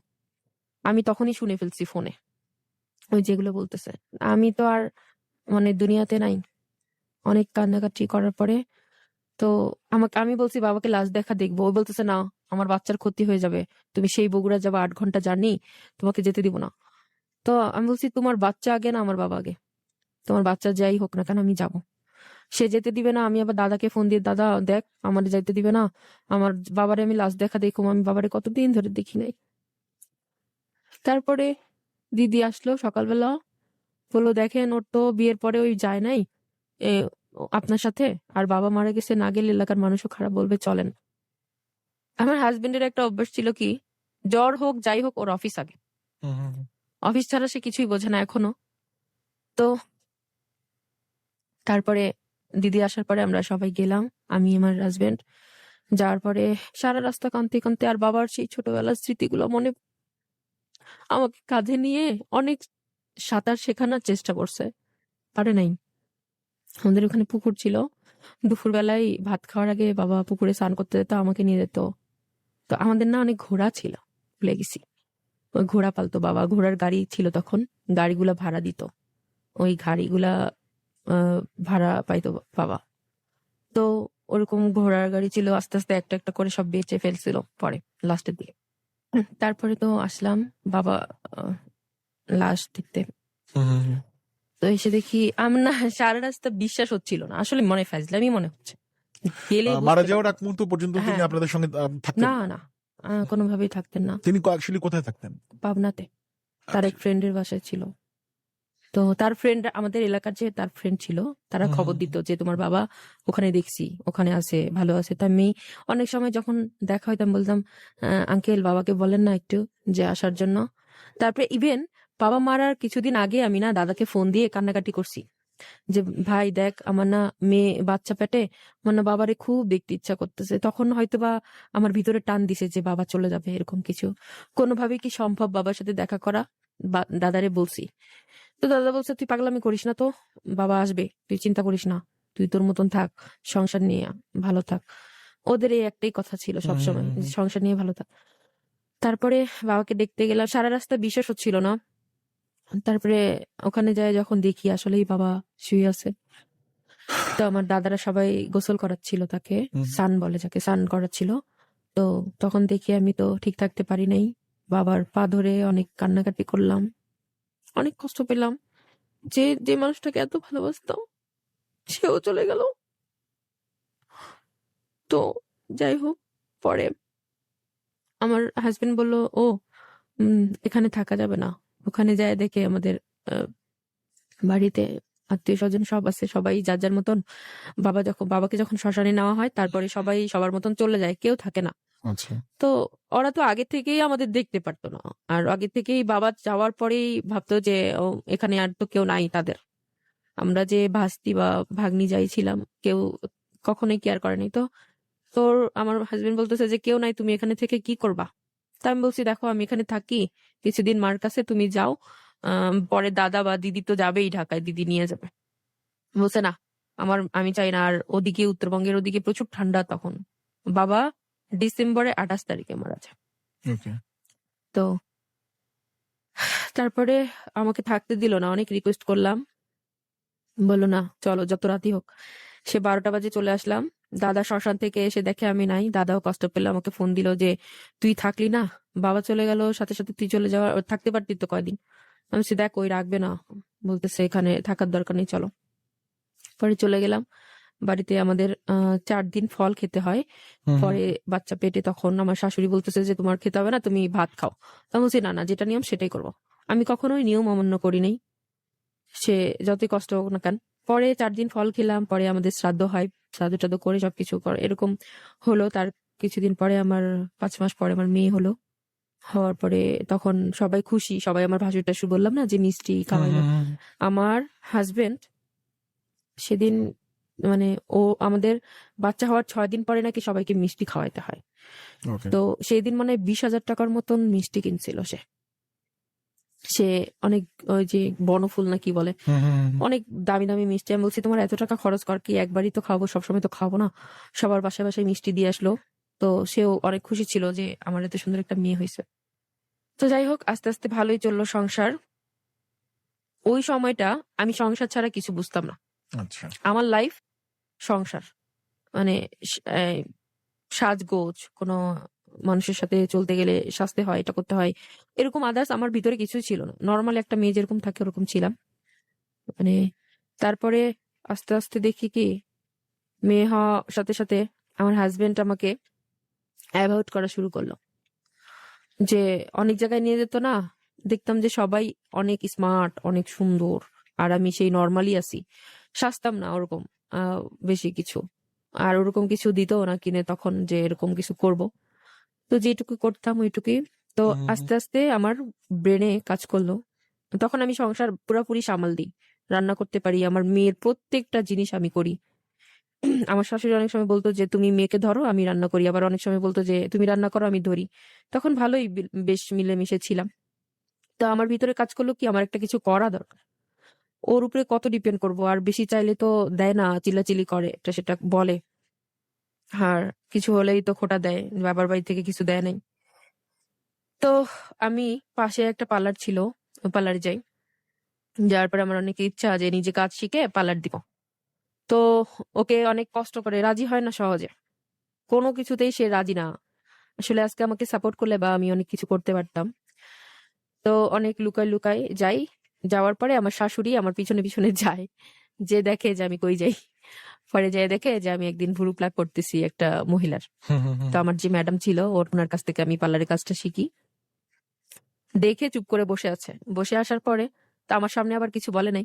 রাত্রেবেলা আমার ভাসুরকে বলতেছে যে যায় দেখি একটা মেয়ের ভুরু প্লাক করতেছে, ভালোই মনে হয় কাজ পারে, কয়দিনে ভালোই কাজ শিখে গেছে গা। তো এটা বলার পরে তো আমার ভাসুর বলতেছে যে কোন জায়গা এটা, পরে বলতেছে এই যে পাশে। তো যাই হোক, আসা যাওয়া করি, শিখতে থাকি। শিখতে শিখতে ওখানে আমার একজনের সাথে ফ্রেন্ডশিপ হয়, ফার্স্ট মেয়ে, আচ্ছা। পার্লারে মেয়ে। তো ওদের দেখি, ওই আমাকে বলে যে দেখ আমার হাজবেন্ডটা এরকম আমাকে টর্চার করে, আমি যে এত টাকা কামাই করি, এত কিছু করি, তারপর আমার টর্চার করে, মারধর করে, কিছু হইলেই গায়ে হাত তুলে। আমি বলছি, বোন দেখ তো, আমারও একই অবস্থা, তুই তো অনেক কিছু করিস, তারপরও তোরে মারে, আমি তো কিছু করি না। তারপরে তা আমারে মারবে না তো কারে মারবে? তো বলতেছে যে এটা লাইফ না, তুই অনেক কিছু করতে পারবি, শিখ, দেখ কত টাকা কামাস মাসে। তো এরকম করলে শিকার টিকার পরে পরে ওই আবার বাসা থেকে বের হতে দিবে না, বলতেছে না কোনো শিখাশিখি নাই, সব বন্ধ। আমি বলছি বাসার মধ্যে করে দাও, বাসার মধ্যে করি, আমি তো এখন ভালোই পারি। তো দিল না, দিতে না দিলে আস্তে আস্তে পরে এটা ভুলে যাই, আস্তে আস্তে আর হয় না ওই কাজটা। তারপরে আমার ভাসুর বলল যে তুমি টেলারিং কাজ শিখো, তাহলে তোমার ঘর থেকে বের হতে হবে না, তুমি বাসায় কিছু করবা। তা আমার ভাসুর নিজে টাকা দিল টেলারিং কাজ শেখার জন্য। তো আমি শিখলাম। তখন আমার শাশুড়ি আমাকে নিয়ে যেত, নিয়ে আসতো টেলারিং কাজ শেখার সময়।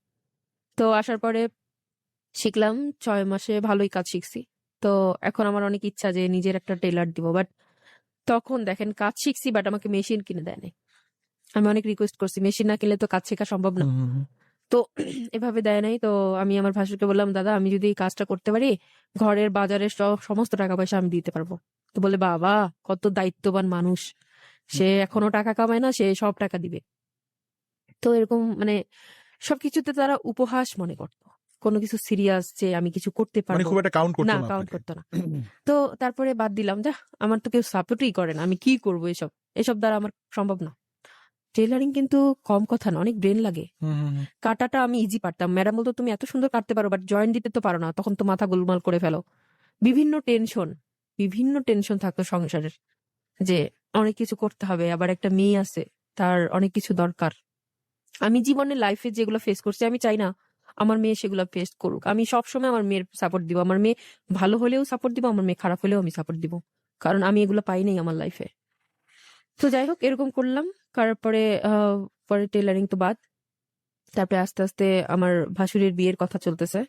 তো আমার ভাসুর বলতেছে যে আমি বিয়ে করব না, বিয়ে করলে এত অশান্তি, আর বিয়ে করলে আমার বউ একটা কাজও করবে না, তখন বসে বসে খাবে পায়ের উপরে পা তুলে, সেটা তো আমি সহ্য করতে পারবো না। আমার মা খাটবে আর উনি বসে বসে খাবে, এটা কখনোই সম্ভব না।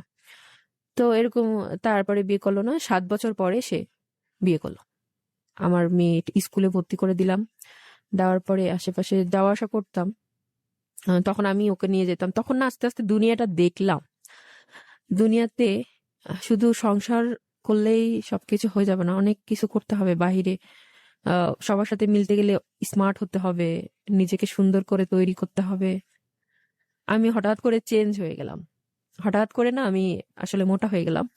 তারপরে একটু ফর্সা হলাম, তখন সবার বলতেছে, বা এত সুন্দর বউ বিয়ে করছো, তোমার এই যেরকম, তোমার বউয়ের সাথে এই যে অনেক ডিফারেন্স, অনেক কিছু অনেকেই বলা শুরু করলো। অনেকে অনেক বাজে কমেন্ট করা শুরু করলো, যে এই ঘরে এই বউ মানায় না, এরকম অনেক কিছু বললো। তো এরকম হতে হতে হঠাৎ করে আমার বোনের সাথে আমার হাজবেন্ডের ঝগড়া লাগলো। আমার বোন নাকি রাস্তার মধ্যে আমার হাজবেন্ডকে অনেক অপমান করছে। একদিন মন্দিরের সামনে দেখা হয়েছে, তো উনি বলছে যে আমি যদি আমার বোনকে অন্য জায়গায় বিয়ে দিতাম, তারা আমার ফ্যামিলি চালাইতো, আমাকে দেখতো, আমাদের সব কষ্টগুলা দেখতো। আর আপনার কাছে বিয়ে দিছি দেখে আমার বোনের কেউ কিছু আপনারা তো দিতেও পারেন না, উল্টা আরো চান যে এটা দেন নাই, সেটা দেন নাই, খোটা দেন। তো এগুলো শুনে আমার হাজবেন্ড বলল, ঠিক আছে, আমি অন্য জায়গায় বিয়ে দিলে যখন চাবে, তাহলে আপনি নিয়ে যান, আপনার বোনকে নিয়ে অন্য জায়গায় বিয়ে দেন, দিয়ে বলেন তাদের কাছ থেকে নিতে। তো এই কথা জিদ করে তারপরে আমার আমার বিয়েতে যা যা দেওয়া হয়েছিল, আমার হাজবেন্ড সব রাগ করে আমার বোনের কাছে দিয়ে আসে, স্বর্ণের জিনিস টিনিস। তো যে দেওয়ার পরে আমার বোন বলে ওইটা বিক্রি করে দিছে, বিক্রি করে নাকি তার তার আমার ভাই বোনের নাকি খরচ চালাইছে। তো পরবর্তীতে আমার শাশুড়ি খোটা দিতে শুরু করলো, যে কই জিনিসপত্রগুলা দিল, ওই তো আমার কাছে এসে দিতে পারতো, যে মামিমা আপনার ছেলে এটা আমার কাছে দিয়ে গেছে রাগ করে, আপনি রাগ। কয়েকবার সুইসাইডের চেষ্টা, তো এই জায়গাটায় আমরা একটু আসি দিবি, এটা কেন ছিল?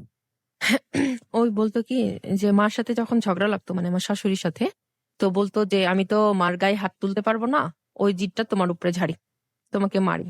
এখন কি করব বলো, আমার মাথা তখন ঠিক থাকে না, আমি কি করব বুঝতে পারি না। তো এরকম অনেকবার হয়েছে, যখন ওই আমাকে মারছে, আমি ওই বের হওয়ার পর আমি গেট নক করে সুসাইড করার চেষ্টা করছি, এবং স্লিপিং পিলো খাইছি অনেকবার। এই স্লিপিং পিল গুলা কি জন্য, মানে আপনাকে ফিজিক্যালি টর্চার করতো, ফিজিক্যালি আর মেন্টালি? মেয়ে দুইটাই, মানে কিছু হলেই গায়ে হাত, কিছু হলেই মার। আপনি কখনো প্রশ্ন করতেন না যে মানে গায়ে হাত তোলাটা কেন আসলে? আমি তো বললামই একটু আগে যে বললো হুম, মার সাথে খারাপ বিহেভ করতে পারি না, হুম, হুম, হুম। ওখন মাথা ঠিক থাকে না, তখন আমি তোমারে মারি। আচ্ছা, এই মানুষটাই আবার আপনি বললেন যে প্রায় 20,000 টাকা খরচ করে মিষ্টি টিষ্টি, মিষ্টি হ্যাঁ বিতরণ করলো হ্যাঁ, মেয়ে হবার পর। মেয়ে হওয়ার পর। ওকে। তো যাই হোক, তারপরে এরকম আমি অনেকবার চেষ্টা করি। তো 4-5 বারের মতন, একবারও আমার হয় নাই, আমার দ্বারা হয় নাই, না হলে হয়তো বা আমি এখানে আসতে পারতাম না। তো আস্তে বাট আস্তে আপনার কি মনে হয় যে ওই কাজটা যদি আপনি করতেন ওটা আপনার জন্য ভালো হতো? আমার কাছে তাই মনে হয়। কেন? মানে সেটা কেন মনে হচ্ছে এখন? এটা এটা তাহলে কারণ কি, আজকে আপনার যেই সন্তান তার ভবিষ্যৎটা কি হতো? আসলে মানুষ বেঁচে থাকে হয়তো অনেক কিছু স্বপ্ন নিয়ে, বা অনেক কিছু ভাবে যে আমি এটা পাবো, আমার আমার এটা পাওয়ার যোগ্য, আমি এটা পাবো। হুম, বাট ওরকম কিছু আমার লাইফে পাই নাই। মানে আমি যেটা রিজার্ভ করি আমি নিজেকে, কোনো কিছু না আমার নিজের ফ্যামিলি দিয়ে, না আমার শ্বশুর বাড়ি দিয়ে, ওকে। কোনো দিক দিয়ে কখনোই পাইনি। তো এরকম অনেকবার সুসাইড করার পরে তো আমার হাজবেন্ড বলে যে তোমার কিছু বললেই তুমি মরার চেষ্টা করো, মরা কি এত সহজ? আহ, এখানে মরলে আমাকে জেলে নিয়ে যাবে, আমার ফ্যামিলিকে নিয়ে যাবে, তুমি বাইরে যাই মরো, যাও তুমি বাইরে যাই মরো, এখানে মরার কি দরকার, আমাদের ফাঁসাতে চাও? তো এগুলো নিয়ে অনেক ঝগড়াঝগড়ি হয়, তার সাথে তকাতকি করে, হয় অনেক। তো আস্তে আস্তে তারপরে যে বললাম আমার বোনের কথা, যে ওই জিনিস টিনিস বিক্রি করে ফেলে সবকিছু। হুম, তো আস্তে আস্তে এরকম আমাকে খোঁটা দেওয়া শুরু করে যে তোর বোন দেখ কত নীচ, জিনিসগুলো দিচ্ছি এগুলো সব ই করে ফেলছে, খেয়ে ফেলছে, দেয় নাই আমার কাছে কিছু। তো আস্তে আস্তে এরকম দিন যায়, আমার আমার ফ্যামিলির সাথে আমার সম্পর্ক ভালো থাকে না, মানে আপনার শ্বশুরবাড়ির সঙ্গে? বাবার বাড়ির সঙ্গে। আচ্ছা। তো ওই যে আমার জিনিসগুলা আমি চাই পরবর্তীতে, যে আমার হাজবেন্ড যে ওকে রাগ করে দিয়ে গেছে তাই বলে তুই বিক্রি করে ফেলবি, ওগুলো তো আমার জিনিস, আমাকে দিয়ে দিতি, মামা হুম, দিছে। হুম, হুম, হুম। তারপরে আমার আমার আত্মীয় স্বজনরা সবাই আমাকে দিছিল অনেক কিছু মিলে। তো যাই হোক, তারপরে ওইটা আর দেয় না। তারপরে আমার শ্বশুর বাড়ি নিয়ে আমি একসময় বাদ দিই যে আমার বাবার বাড়ি বলতে কেউ নাই, আমার শ্বশুর বাড়িই সবকিছু। আমার বাঁচলে ওরা আবার ফোনে বলতো তুই মরলে ওইখানেই মরবি, আমরা তাও তোর দেখবো না, আর আমাদের হিন্দুদের মধ্যে আর কোনো কিছু বিয়ে টিয়ে হয় না, তোর হুম, হুম, হুম। বাঁচলে ওখানেই বাঁচতে হবে, মরলে ওখানেই মরতে হবে। তো আমি এটা একসময় মেনে নিছিলাম যে এটাই মনে হয় আমার লাইফ, এরকম করেই বাঁচতে হবে, আর ওদের মন জোগায় চলতে হবে শ্বশুর বাড়ির। এখন বাবার বাড়ি বলতে কেউ নাই। তো আস্তে আস্তে এরকম সম্পর্ক শেষ হওয়ার পরে পরে আমার আস্তে আস্তে কিভাবে জানি একদিন ওই আমার বোন ফোন দিল যে আমার মেয়েকে ওর দেখতে ইচ্ছা করতেছে, তাহলে আয় বাসায় আয়, দেখে যা। পরে আসলো, তারপরে আবার মিল হলো বোনের সাথে। তারপরে আমার দাদা আবার জব পাইলো ঢাকায়, ওই আবার চলে আসলো ঢাকায়। তো আসার পরে আমি বললাম যে আমার না আসলে বাবাকে যেভাবে ভালোবাসতাম না, দাদাকে ওইভাবেই ভালোবাসছি। তো কখনো ওই যে আমার দাদা বা অন্য কিছু আমি মানে সবসময় বাবার চোখে দেখতাম যে এটা আমাদের গার্জেন, এটা আমার অনেক কিছু, ওই আমার সবকিছু, ভালো মন্দ সবকিছু ওর কাছেই বলবো, কার কাছে বলবো? তারপর আমি বললাম কি ভাই তুই অন্য জায়গায় বাসা নিস না, এখানে ঢাকা শহর মেরে টেরে ডাস্টবিনের ভিতরে ফালায় দেয়, তারপরে ড্রেনের মধ্যে অনেক হাউজের মধ্যে ফেলে দেয়, তোর কাছ থেকে সবকিছু কেড়ে নিয়ে তোকে মেরে ফেলবে, তুই ভাই আমার কাছেই থাক, তোর কোথাও যাওয়ার দরকার নেই। তো এর মধ্যে আবার আমার শাশুড়ি আবার আলাদা হয়ে গেছে, আবার আলাদা হয়ে তারা বাসা নিয়ে চলে গেছে, আমরা ওই আগের বাসায় ছিলাম। তো আমার 2 রুম ছিল, তো দাদা আমার আবার রুমে থাকতো। তো দাদা থাকার পরে দাদা বলতেছে ঠিক আছে তোর এখন কেউ নাই, আমি আছি। পরে ওই আবার ওকে দেখতো অনেক, আমার মেয়েকে। হুম, তো ওই অফিস থেকে আসার পরে ওর আবার এই অফিস ভালো লাগতো না, ঢাকা শহরে বদ্ধ জায়গায় তো থেকে অভ্যস্ত না। ওই আবার পালাই চলে গেছিল বাড়িতে বগুড়ায়, বলে আমার দোকানই ভালো। তো মামা আবার ওকে মেরে টেরে নাকি ঢাকায় নিয়ে আসছে, যে ও বড় একটা ব্যাংকে জব করে। তো তো ওই জবটা ওই ছাড়তে চাইছিল, পরে মামা ছাড়তে দেয়নি। তো যাই হোক আমার বাসায় ছিল, আমার দেখতো। আহ, আবার সপ্তাহে সপ্তাহে অনেক কিছু বাড়ি থেকে নিয়ে আসতো, বগুড়ার দই তো বিখ্যাত, তো দইও নিয়ে আসতো অনেক কিছু। তো আমার বোনেরা ভাবতো কি আমার দাদা জব করে যে টাকাগুলা পায় ওগুলা মনে হয় দেবীকে দিয়ে দেয়, আচ্ছা। আমার বোনেরা এগুলো ভাবতো। তো আমাকে ফোন দিয়ে বিভিন্ন গালিগালাজ করতো যে ভাইরে এই জন্য রাখছিস যাতে ভাই তোরে টাকা দেয়, ভাই তোরে চালায়, এখন তো তোর কেউ নাই, সবাই তো আলাদা হয়ে গেছে, আর তোর হাজবেন্ড কয় টাকা কামায়, এরকম করে বলতো। তো যাই হোক একদিন 2 দিন ঝগড়া করতো, অনেকদিন ঝগড়া করতো। তো দাদা বললো দেখ আমি তোর ভালোর জন্যই আমার এখান থেকে যেতে হবে, নাইলে বোনেরা এসে এসে তোকে গালিগালাজ করবো। এর মধ্যে আমার বোনেরা এসে একদিন আমাকে মেরে যায়। আচ্ছা, এটা কেন? আমার দাদার সবকিছু আমি নিয়ে নিচ্ছি, আচ্ছা। দাদা চাকরি করে সবকিছু ওদের দিচ্ছে না। হুম, কিন্তু দাদা মাত্র নতুন জবে ঢুকছে, ওই টাকাই পাই কয় টাকা যা আমাকে দিবে? ওর হাত খরচ আছে, আমার মা আছে, সবার চালাইতে হয় না? হুম, তো আর ওই আমার বোনদের এতটুকু নলেজ নাই যে আমার দাদা কখনো মিথ্যা কথা বলবে না। রাইট। আমি যেরকম আমি মিথ্যা কথা বলতে পারি, আমার দাদা তো বলবে না। হুম, ওদের কাছ থেকে ওর কাছ থেকে জিজ্ঞাসা করতে পারতো যে ভাই তুই কি ওরে টাকা দিস? না ওই তোরে টাকা দেয় না, কি জন্য থাকিস এখানে ওর বাসায়? তা আমার বাসায় 7-8 মাস ছিল আমার দাদা। তো দাদা বলতেছে যে এইভাবে তোরে মারছে, আমাদের বাড়িওয়ালা বলতেছে যে আমার বোনেদের নামে কেস করবে। বলতেছে যে এগুলা কে, এদের নামে কেস করব, এরা কেন আমার ভাড়েটারে এসে মেরে গেল। আমার মেয়ে তখন 2 বছর হবে। তো আমার হাজবেন্ড বলতেছে না, ওরা বাইরের কেউ না, আমার সম্বন্ধী হয়, আমার বোনের এই বইয়ের বড় বোনেরা হয়, ওরা 2 জন এসে আমাকে মেরে গেছে। নিজের বোন এরকম, নিজের বোনেরা নিজের বোনরে মারে, মানুষ বসে একটা মিটিং করে, যেই প্রবলেম সেই সলভ করে, এভাবে মারধর করে। আমারে পুরা ইচ্ছা মতো চুল টুল টেনে মনে করেন গলায় কানে নাকে যেগুলো ছিল সব হারায় ফারায় ফেলছিল, ছিঁড়ে ফেলছিল গলার চেন টেন। তো এর মধ্যে গেল ওদের সাথে আবার সম্পর্ক খারাপ। দাদারই লুকায় লুকায় ফোন দিতাম, ভাই খাইছিস, ভাই কই তুই অফিসে, ভাই আয় না একটু, আমার মেয়েটার একটু ধর না, আমি রান্না করব, ভাই এটা কর না। মানে পাশে ছিল তো, ওরে বিরক্ত করতাম, আসতো। ভাইরে কখনো না বলতো না যে আমি আসতে পারবো না। হুম, তো এরকম করলে ভাইয়ের সাথে সম্পর্ক ভালো ছিল, বোনদের সাথে সম্পর্ক ছিল না আস্তে আস্তে। তো নষ্ট হওয়ার পরে ওরা আবার আলাদা বাসা নেয় বোনেরা ঢাকায়, সব বোনেরা চলে আসে ঢাকায়, মা সহ। মা সহ সবাই ঢাকা আসা শুরু করে, বা দাদার চাকরি। তো এইভাবে করতে করতে অনেক দিন গেল। যাওয়ার পরে আহ তারপরে হঠাৎ করে আমার বড় বোনের বিয়ে ঠিক হলো। বড় বোনের বিয়ে ঠিক হলো, তো আমাকে বলে নাই ওর যে বিয়ে ঠিক হয়েছে। তো আমি অন্যজন বলতেছে কি রে তোর দিদির বিয়ে যাবি না? আমি বলছি আমার তো বলে নাই দিদির বিয়ে। বলতেছে যে হ্যাঁ ওরকম একটা ছেলের সাথে বিয়ে ঠিক হয়েছে। তো আমি বলছি আচ্ছা বলুক তারপরে যাব। তো আমার ভিতরে না কখনোই, মানে আপনি আমাকে গালি দিলেন আজকে, আমি কালকে ভুলে যাই, হুম, যে আমার মনে থাকে না, থাক যা হয়েছে হয়েছে। মানুষই তো, ভুল হইতেই পারে, আবার ঠিক হয়ে যায় আস্তে আস্তে। সবসময় না সবার ভিতরে ভালোবাসা খুঁজি, এখনো অব্দি ভালোবাসা, মনে হয় যে সে যদি আমার জন্য একটু করে, মানে জানটা দিয়ে দিই আমি তার জন্য, মানে এরকম মনে হয়। তো দিদি, আমি একজনকে বলছিলাম দিদি যদি আমার না বলে আমি যাব না বিয়েতে। তো এর মধ্যে অনেক ঝগড়া লাগে ওর সাথে বিয়ে নিয়ে, এটা সেটা, যে আমার বিয়েতে এখন তোরা কেউ নাই, আমি তোর বিয়েতে ছিলাম, আমি তোর বিয়ে দিছি, অথচ আমার বিয়েতে ওরকম কিছু করে নাই, ওই আমার হাজবেন্ড সবকিছু করছে। তো যাই হোক, তারপরে ওই আমার বাসায় আসলো, আসার পরে আমার শ্বশুর শাশুড়ি সবার কাছে বললো যে আমার বিয়ে, ওই যদি না যায় তাহলে বিয়ে কিভাবে হয়, ওই তো সবার আগে বিয়ে হয়েছে, ওই সবকিছু জানে, ওই এক্সপার্ট সব দিক দিয়ে। তো আমার শাশুড়ি বললো থাক, মেয়ে মানে তোমারও মেয়ে আছে, যাও, যে করে টোরে যেভাবে ভালো হয় করো। পরে ওর বিয়েতে সব খাটাখাটনি করলাম, ওর একটা ফ্রেন্ড ছিল, ওই ফ্রেন্ড আর আমি, যত খাটনি, আর নিজের বোন তো কখনো পর ভাবি নেই। তো যতটুকুই সম্ভব আমি না খেয়ে না খেয়ে ওর বিয়েতে দৌড়াইছি। And এখন সব ভুলে গেছে সে, তার এগুলো মনে নাই। একটা মাথার মধ্যে কেমন জানি বোঝার মতন টেনশন ছিল যে আসলে আমার দিদির বিয়েটা তো দিতেই হবে যেভাবে হোক। তো বিয়ে হলো, হওয়ার পরে ওই চলে গেল শ্বশুর বাড়ি। তো আমার আরো বোনরা ছিল আলাদা বাসা নিয়ে, মার সাথে ছিল।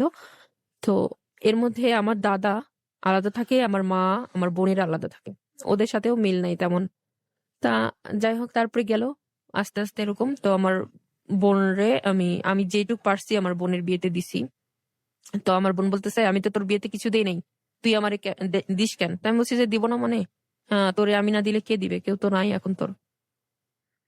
তো এরকম হলো, হওয়ার পরে তখন সম্পর্কটা ভালোই ছিল। ও এর মধ্যে আমাকে একজন প্রপোজ করছিল যে আমি তোমাকে ভালোবাসি, আর তোমাকে দেখে মনে হয় কি যে অল টাইম একটা টেনশনের মধ্যে থাকো, হুম, মানসিক রোগীর মতন থাকো। আসলে আমি এখনো মানসিক রোগী হয়ে গেছি, কারণ কাউকে না সহজে বিশ্বাস করতে পারি না, প্লাস হচ্ছে সবার প্রতি না মন উঠে গেছে কেমন জানি। মানে এই যে 2 দিন পরে এই মানুষটাও আমার ধোকা দিবে এরকম মনে হয়।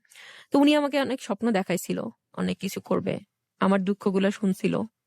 তো দিদির বিয়ের সময়ই ওনার সাথে আমার পরিচয়।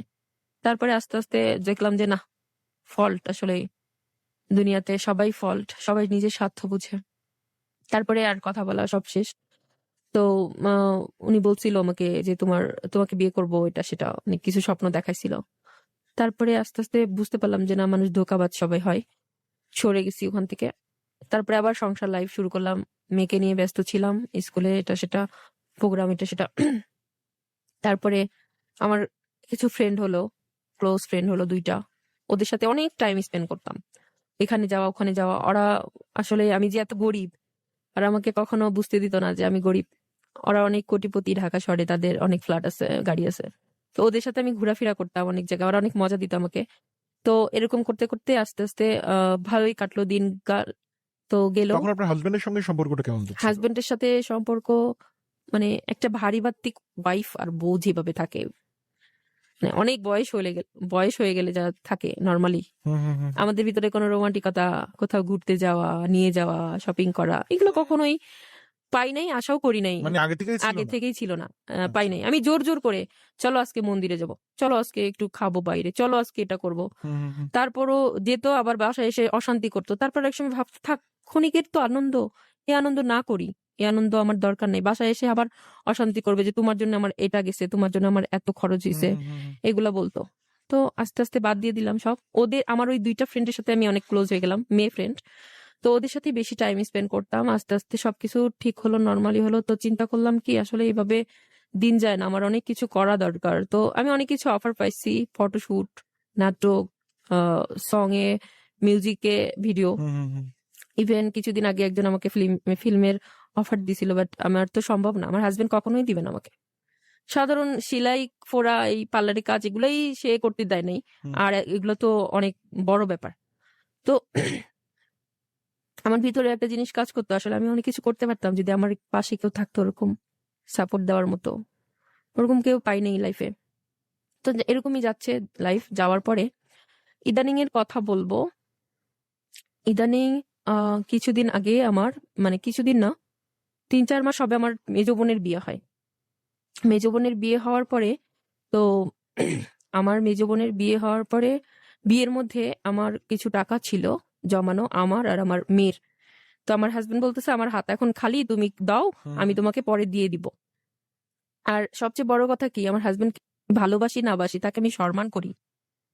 আর একটা জিনিস, আমার ফ্যামিলি মিথ্যা কথা বলতে পারে, বাট আমার হাজবেন্ড মনে হয় না মিথ্যা কথা বলে। মানে আমি তাকে এতটাই ভালোবাসি নাকি জানি না, পছন্দ করি বা তো সম্মান দেবী, করি। মানে একটা প্রশ্ন এই মুহূর্তে আপনাকে করতেই হচ্ছে, ফ্যামিলির সঙ্গে মানে যেই ফ্যামিলির প্রতি আলটিমেটলি আপনার টানটা ভীষণ ছিল, অনেক because কমে বাবার গেছে। একটা জায়গা ছিল, যে জায়গাটা আপনি ভীষণ মিস করতেন তাকে, তবুও সেই ফ্যামিলিটার সঙ্গে একটা ভালো রিলেশন ছিল। তো এই ফ্যামিলিটাই আস্তে আস্তে আপনার কাছে ভিলেন কেন হয়ে গেল? হয়ে গেল।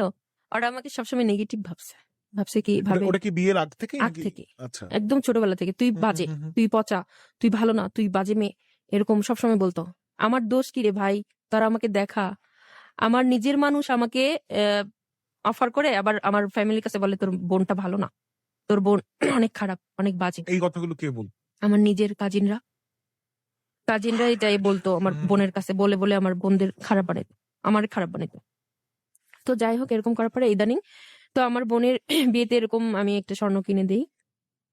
দেওয়ার পরে তো আমার হাজবেন্ড বললো না যে তুমি দাও, আমি তোমাকে পরে টাকা দিয়ে দিব, আমার কাছে এখন টাকা নেই। তো ওর বিয়েতে গেল, যাওয়ার পরে একদিন আমার হাজবেন্ডের সাথে, এখন দেখেন প্রতিটা সংসারেই ঝগড়া লাগে ছোটখাটো ব্যাপার নিয়ে। আর আমার হাজবেন্ডের প্রচুর আচ্ছা। সন্দেহবাজ কোত্থেকে। আমরা গত পর্বেও যে গল্পটা শুনছিলাম, সেখানেও দেখছিলাম যে হ্যাঁ, ওয়াইফের প্রতি হাজবেন্ডের প্রচুর পরিমাণে সন্দেহ। ওর সন্দেহ ওখান থেকে এটা কবে থেকে আপনি টের পেলেন যে তার ভিতরে সন্দেহ জিনিসটা একটু পরিমাণে বেশি? বেশি হচ্ছে। ওই যে আমি বললাম না, একটা ছেলে আমাকে পছন্দ করলো, আমার বোনের বিয়েতে পরিচয় হয়েছিল, আচ্ছা। সেই কথাটা ওই জানতো। আমি যে কথা বলতাম, আমার শাশুড়ি দেখতো যে আমি কারোর সাথে কথা বলি, তো কাউরে পছন্দ করি, তো এটা আমার শাশুড়ি মনে বলছে কিছুটা। তারপর থেকে না, সে আমাকে একদম নজরবন্দি করে ফেলে। মানে আমার চোখ যেখানে, তার চোখ সেখানে, আমি যেদিকে যাব সে সেখানে যাবে, এরকম একটা বিষয়। তো আমি কখনো আজাদি লাইফটা আমি এনজয় করতে পারি নাই। যে সবসময় ভাবতাম আমার ভিতরে, মানে আমার পিছনে কেউ আছে, আমার কেউ দেখতেছে, এরকম একটা ভয় কাজ করে সবসময়। আমি কিন্তু খারাপ কাজ করি না এরকম কিছু, তারপর আমার ভয় লাগে। তো যাই হোক, তারপরে দেওয়ার পরে কিছুদিন মানে বিয়ের ওর কিছুদিন পরে আমার হাজবেন্ডের সাথে ঝগড়া লাগে একটা কি ব্যাপার নিয়ে। তো আচ্ছা, এখনকার যুগে ফেসবুক সবাই ইউজ করে, ওরে যদি বলি সবাই ইউজ করে, বলে সবাই খারাপ হলে কি তুমি খারাপ হবা? সবাই ইউজ করলে তোমার ইউজ করতে হবে? ফেসবুক ইউজ করা যাবে না, কোনো কিছু ইউজ করা যাবে না। মানে বলে না, গ্রামের বইয়েরা যেভাবে থাকে, শাড়ি টাড়ি পরে মাথায় তেল তেল দিয়ে শুধু রান্না বাড়া করবে, খাবে, আর বাচ্চা স্কুলে নিয়ে যাবে, বাসায় চলে আসবে, ওরকম একটা লাইফ ওই চায়, উনি উনি চাচ্ছে। বাট আমি তো সবার সাথে এখন মিশে ফেলছি, আমি তো আগে গাইয়া ছিলাম, এখন তোর জন্য আমি স্মার্ট হইছি, তোর জন্য আমি, তখন তুই গাইয়া পছন্দ করতি না, আমাকে অ্যাভয়েড করা শুরু করলি যে ও কেমন জানি টাইপের, আরো সুন্দর হইলে ভালো হইতো, এটা সেটা। যখন আপনি স্মার্ট হয়ে গেলেন, যখন একটু চেঞ্জ করলেন হ্যাঁ, নিজেকে তার জন্য, তখন আবার তার সেটা ভালো লাগে না, যে আগেই ভালো ছিল, আগের লাইফটাই আচ্ছা। ভালো ছিল। তো এখন ভাই তোর জন্য তো আমি বারবার চেঞ্জ হতে পারবো না, এখন তো আমি চেঞ্জ পুরো, আর আমি এখন অনেক স্টাইল করতে পারি, চাইও তো যেগুলো অনেক কিছু করতে পারি না। তো তো ওই আমাকে কখনো এইভাবে পছন্দ করে না, ও একটা ভারী বাত্তিক মেয়ে চায়। তো আমার ছোটবেলা থেকে সেই বাচ্চা স্বভাবটা এখনো যায় না, এখনো আছে। আর মনে হয় না, আমারে বলে তুই 30 বছর 50 বছর হলেও তোর এই স্বভাবটা যাবে না, তুই এই বাচ্চাদের মতনই থাকবি। অনেক সময় মন খুলে হাসি, বেশি কথা বলে ফেলি, এটা তার কাছে পছন্দ না। দেবী, আপনার কি মনে হয় না যে দুজনের বয়সের গ্যাপটাই অনেক কি তাহলে ডিফারেন্স, মেইন প্রবলেম হয়ে আমার কাছে দাঁড়ালো? সেটাই মনে হয় এখন। সে আমাকে বোঝে না, আমি বুঝি সে কি চায়, সে কি পছন্দ করে, বাট এখন সেটা সম্ভব না আমার দ্বারা।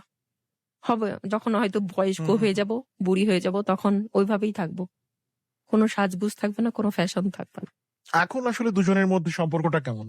এই যে সংসার করি, একটাই দায়িত্ব, সংসার, মেয়ে। একই ছাদের নিচে থাকা হয়, হ্যাঁ, মেয়েকে স্কুল পাঠাতে হবে। আমি নিয়ে যাই, আমি নিয়ে আসি, Okay. সবকিছু করি। Alright. মানে একটা দায়িত্ব, এই দায়িত্বের মধ্যে কোনো ভালোবাসা, কোনো যদি রোমান্টিকতা। প্রশ্ন করা হয় দেবী, মানে সংসারটা কি আপনি মন থেকে করছেন নাকি দায়িত্বের জায়গা থেকে করছেন? দায়িত্ব মানে ভালোবাসাটা সেখানে নেই?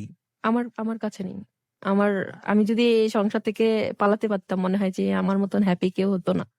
আমার কাছে বর্তমানে তাই মনে হয় এখন। বাট আপনি তো মানে আলটিমেটলি এই জায়গাটাই আজকের লাভ স্টোরি, আমি আবারও বলছি, দেবীর এখনকার যে কথাগুলো, এই জায়গায় হচ্ছে অনেক কিছু বলে দিবে। আলটিমেটলি আজকে অনেকেই খুঁজছিল যে টুইস্টটা কোথায়, টুইস্টটা কোথায়। প্রত্যেকটা স্টোরিতেই আসলে মানে পরতে পরতে টুইস্ট থাকে না। আজকের লাভ স্টোরিটা কিছুটা অংশে মানে কখনো কখনো লাভ স্টোরি, আবার কখনো কখনো লাইফ স্টোরি। হ্যাঁ, এক্স্যাক্টলি। বাট এই কারণেই দেবীকে আমরা সুযোগটা করে দিয়েছি। দুটো জিনিস যখন প্যারালালি, মানে একটা জিনিস হচ্ছে ফ্যামিলি থেকে সাপোর্টটা খুব দরকার, পার্টনারের সাপোর্টটাও ভীষণ পরিমাণে দরকার, যেটা আসলে দেবীর জীবনে আজকে মানে যতটুকু আমরা স্টোরিটা শুনলাম, যে বাবা মা পরিবার থেকে যখন তিনি সাপোর্ট পাচ্ছিলেন না, সেই 15-16 বছর বয়সে 2008 সালে দুম করে একটা বিয়ের ডিসিশন নিয়ে নিলেন, এবং বিয়ের ডিসিশনটা নেওয়ার একটা মাত্র কারণ ছিল যদি হ্যাপি থাকা যায়। কাশ তিনি খুব ভালো থাকবেন এই ফ্যামিলিটাতে। আলটিমেটলি ভালো থাকার জন্যই কিন্তু দেবী বিয়েটা আপনি করেছিলেন, হ্যাঁ, রাইট? ওকে।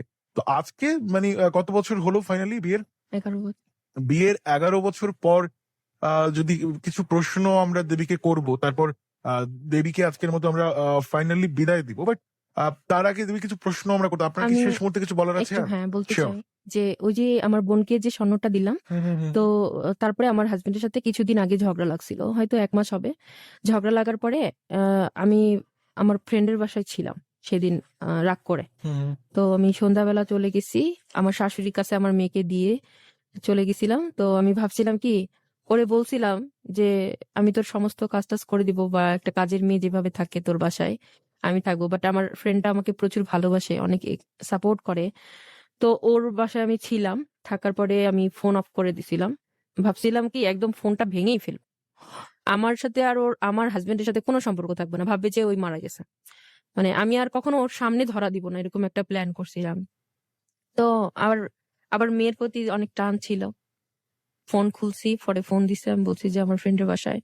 তো বলছে চলে আসো, আমি বলছি না। পরে বলছে তুমি আসবে না, ঠিক আছে আমি তোমার দাদার কাছে বলতেছি। পরে দাদার কাছে ফোন দিয়ে বললো আপনার বোন ঘর থেকে চলে গেছে আর আসবে না, তো ওর সাথে আমার কোনো সম্পর্ক নাই, এখন আপনি কি করবেন এটা আপনাদের ব্যাপার।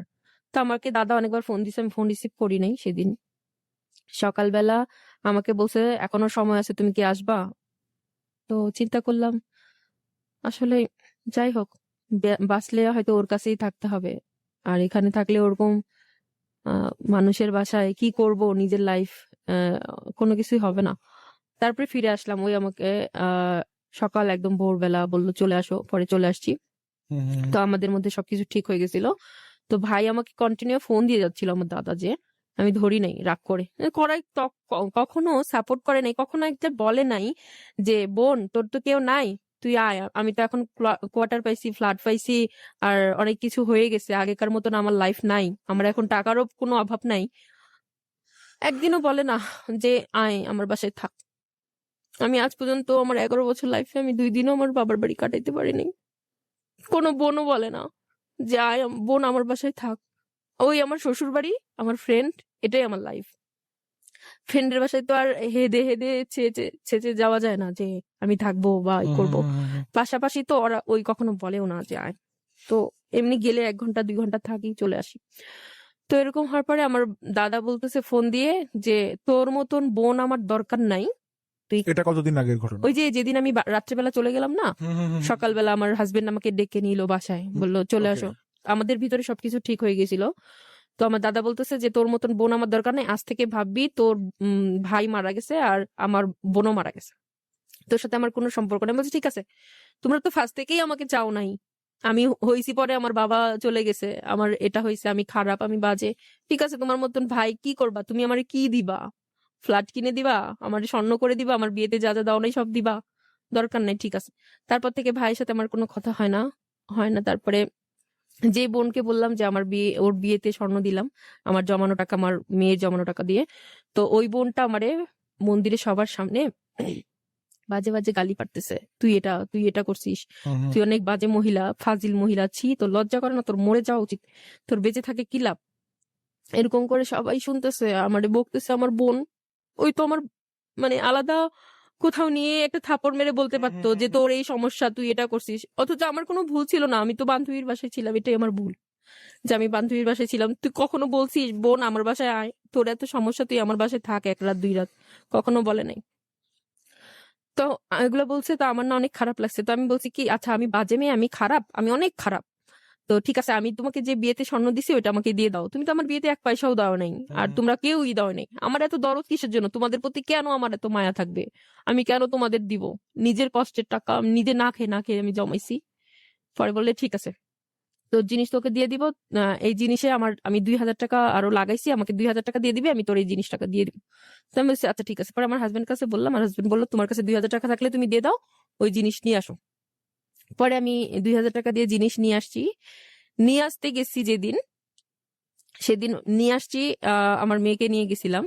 তো সেদিন অনেক বাজে বাজে গালি পারছে আমাকে, জিনিস দেওয়ার পরে একটা জিদ রয়ে গেছে যে ওর জিনিসটা আমি নিয়ে আসছি, আসলে তো ওটা আমার জিনিস, তুই আমাকে বাজেও বলবি আবার আমার জিনিস ইউজ করবি, এটা তো হয় না। তারপরে গেছি আনতে, তো কি করছে, আমার যে ছোট বোন ওর বাসায় ছিল, ছোট বোন, মেজ বোনের জামাই, এরা 3 জন ধরে আমাকে মারছে।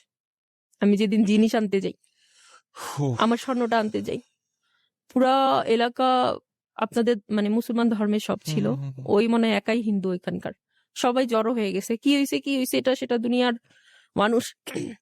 বলতেছে আরে কি বোন, বলতেছে হ্যাঁ কয় বনে মানে এইভাবে মারে, মানে আমার গালগুল ছিঁড়ে রক্ত রক্ত বের করে ফেলছে। আমি আবার সাথে সাথে মন্দিরে গেছি, আমার মা ছিল মন্দিরে, মাকে বলছি মা দেখো তোমার মেয়ে আমার এরকম করে মারছে। মা বলতেছে তুই কেন গেলি ওদের বাসায়, কেন গেছিস? আমার মা না আসলে ছোট অনেক কষ্ট করছে, তো বাবার দিয়ে মার মেন্টালি ওরকম ঠিক নাই, কি বলবে কি করবে নিজেও বুঝতেছে না। তো বলছে চল ওর বাসা আমি চিনি, আমাদের নিয়ে চল। পরে আমার মেয়ে নিয়ে গেছে, বাসায় নিয়ে যায় আমার ছোট বোনকে অনেক গালিগালাজ করে আমার বোনকে নিয়ে আসছে ছোটটাকে। তারপরে আর মা কিছু বলে নাই, বলতেছে যে এরকম মারছে, রক্ত বের হচ্ছে, গাল দিয়ে ছিলে ফেলছে, চুল টুল টেনে অনেক বাজে অবস্থা। মন্দিরে যারা ছিল সবাইকে দেখাইছি। বলতেছে তোমরা আসলে কেমন জানি, কারোর সাথে কারো মিল নাই, কেউ কাউরে দেখতে পারো না, হিংস্রর মতন মারামারি করো। আমি বলছি, দেখেন আমি জিনিস আনতে গেছি, আমাকে এইভাবে মারছে। পরে আসার পরে ডাক গেল, আমি আমার হাজবেন্ডকে বলছি যে এই জিনিসটা আমি মাপ দিব, এটার মধ্যে নাকি ওই 2,000 টাকা ভরছে। পরে বাইতুল মোকাররম যে মাপ দিলাম 1 টাকাও ভরে নাই, প্লাস ওই আমার থেকে 2,000 টাকা বেশি নিল। নেওয়ার পরে তখন আবার বলতেছে যে উল্টা আমার দাদার কাছে বলছে যে আমি নাকি ওদের 3 জনকে ধরে মারছি। আমি বললাম দাদা তুই এটা বিশ্বাস করলি? আমি একটা মেয়ে মানুষ, আর আমার থেকে ওর স্বাস্থ্য, ওর শরীর লম্বা চড়া, আর আমি ওদের 3 জনকে ধরে মারছি। বলছে দেখ আমি ছিলাম না, ওই যেটা বলছে সেটাই সত্যি, না তুই যেটা বলছিস সেটা সত্যি। এর মধ্যে দাদা আসছে আমাকে জিজ্ঞাসা করতে, এই কি হয়েছে। আমি একটা গালি পারছি। আমার এখন না খালি কেউ কোনো মানে যখন দেখি যে কথাটা বুঝতেছে না, তখন খালি গালি আসে মুখ দিয়ে, মন যায় যে এমন গালি দিয়েই ওরে মেরে ফেলি, আর কিছু করা লাগবে না। তো আমার দাদাকে আমি ইচ্ছা মতো গালি পারলাম, গালি পারার বলতেছে তোর আর কোনো কথা শুনবো না, তুই একটা বাজে মেয়ে হয়ে গেছিস। তো আমি বলছি যা, তোর মতন ভাইও আমার দরকার নেই। মানে আলটিমেটলি আপনার পরিবারের সঙ্গে আপনার দূরত্বটা ক্রিয়েট হতে থাকলো। হ্যাঁ, তারপর একদিকে হচ্ছে আপনার হাজবেন্ডের সঙ্গে আলটিমেটলি আপনি যেটা বললেন যে তার বয়সের গ্যাপটা বেশি থাকার কারণে আপনাদের দুজনের মধ্যে খানিকটা থেকে অনেকটা ডিস্টেন্স অনেক হয়ে গেল। হ্যাঁ, এদিকে পরিবারের সঙ্গেও আপনার সম্পর্কটা খারাপের দিকে খারাপ গেল। এবং হয়ে গেছে। এখন পর্যন্ত আমাদের দেবী সময় একদমই শেষ, মানে কিছু প্রশ্ন আপনার কাছে। এখন পর্যন্ত কি ব্যাপারগুলো আসলে এভাবেই চলছে? এইভাবে চলছে। কিছুদিন আগে আমার হাজবেন্ডকে আমার মেজ বোন যে হুম, আমার হুম, শ্বশুর হুম। বাড়ি গেছে, যায় বলে কি আপনার ছেলে অনেক খারাপ, আপনার ছেলে আপনার ছেলের বউরে সাই দেয়, মানে লাই দেয়, লাই দিয়ে দিয়ে মাথায় উঠাচ্ছে। আচ্ছা। আমার শাশুড়ি বলছে তোর বোনরেই তো লাই দিচ্ছে, তোর বোনরেই তো রাখছে। আমার অন্য হুম, সব হুম, হুম, হুম। মানুষ হলে তো তোর বোনরে, তোর ফ্যামিলি কি একটা শয়তান ফ্যামিলি, তোর ফ্যামিলির মেয়েকে রাখে কেউ? একদিন আমার এই কথাগুলো আপনার ভাই আপনার শ্বশুর বাড়িতে বলছে? না না আমার বোন, আপনার বোন বলছে? আমার অলরাইট। বোন আমার শাশুড়ির কাছে যাই বলছে। হুম, পরে আমার শাশুড়ি এগুলো বলছে যে পরে আমার বলতেছে যে আপনার ছেলে অনেক খারাপ, এটা সেটা। তো আমার শাশুড়ি বলতেছে তোর এত সমস্যা, তোর বোন রে তুই নিয়ে যা, নিয়ে যায় তোর কাছে রাখ, হুম, তারপরে এত কথা বলিস। কারে ভালোবাসে আমার ছেলে? তোর বোন রে ভালোবাসে। তোর বোন যা বলে তাই করে। হুম, তো এখন আমার ছেলে খারাপ হলো কিভাবে? হ্যাঁ, পরে এগুলো বলাতে তারপরে আমার শাশুড়িকে বলতেছে আপনার ছেলের নামে আমি জিডি করব, আপনার ছেলের নামে মামলা করব, আপনার ছেলে হুম। আপনার ছেলের বউ আমাদের তিনজনকে ধরে মারছে। আমার হাজবেন্ড তো এটার মধ্যে ছিলই না। আমি আনতে গেছিলাম আর যেটা স্বর্ণ ওকে দিছিলাম সেটা আমি নিয়ে আসছি। তো যাই হোক, তারপরে আমার হাজবেন্ড তো শুনে মাথা গরম হয়ে গেছে। পরে আমার দাদার কাছে ফোন দিয়ে এগুলো বললো। আমার দাদা না ফোন ধরে না।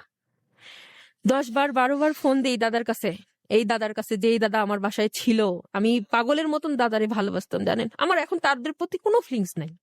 ওরা মরলেও ফিলিংস নাই, বাঁচলেও আমার কোনো ফিলিংস নাই। অনেক ভালোবাসছি, আপনার যে পরিবার মানে দাদা বা দিদি তাদের সঙ্গে লাস্ট কবে কথা হলো? কোনো কথা হয় নাই। না, কতদিন আগে প্রায়? মনে নাই। মনে নেই। না, এই ঝগড়া চলতেছে এখন। এবং এই যে মানে ঝগড়া বা এই যে কন্টিনিউ এই জিনিসগুলো ঘটছে, আপনার কি মনে হয় না যে আপনার সন্তান, ওর বয়স এখন কত? 10 বছর। 10 বছর, মোটামুটি অনেক কিছুই বোঝে। সব বোঝে। হ্যাঁ, সবকিছুই বোঝে। তো এই যে এই জিনিসগুলো ওর সামনেই তাহলে ঘটছে সব কন্টিনিউ। তো ওর সামনে আমার বোনেরা আমাকে ধরে মারছে, বলতেছে এই আমার মারে মারিস কেন, আমার মারে মারিস কেন, এরকম করে কান্না করে আমার বোনকে বলতেছে। আমার বোন কোনো দয়া নেই, কোনো মায়া নাই, কোনো দয়া নাই। আর আমার ফ্যামিলিতে আমার একটাই মেয়ে, আমার কোনো বোনের মেয়ে হয় নাই, বাচ্চা হয় নাই। তো এরকম বলার পরে তো আমার হাজবেন্ডকে বললাম দেখো ওই উল্টা আমাকে দিচ্ছে, আর আমার গালে যে এত আচর মাচর মারছে, আমার তো উচিত থানায় যাওয়া, আমার উচিত জিটি করা, যে আমার বোনের জামাই আর ছোট বোন মিলে আমাকে তিনজন মিলে মারছে, আমি তো যাইনি। আপনার কি মনে হয় তাহলে দেবী যে মানে আপনার যে সাংসারিক জীবন, এই জীবনটাতে আসলে আপনার বাবার পরিবার থেকে কিছু ব্যাড ইম্প্যাক্ট তাহলে পড়ছে? অনেক, অনেক বেশি। অলরাইট। এবং এটার কারণেও কিছুটা দূরত্ব আপনি হ্যাঁ, বললেন যে আপনার হাজবেন্ডের সঙ্গে। আমারে বলে তোর হুম। ফ্যামিলি, তোর বোনেরা তোকে খারাপ বলে, কেউ ভালো বলে না। আমি কেন ভালো বলবো? নিজের বোনেরে নিজেরা খারাপ বলে, আমি ভালো কেন বলবো? এগুলো নিয়ে ঝগড়া লাগে। এবং এভাবেই দেবী আপনার জীবনটা চলছে। চলছে এই পর্যন্ত।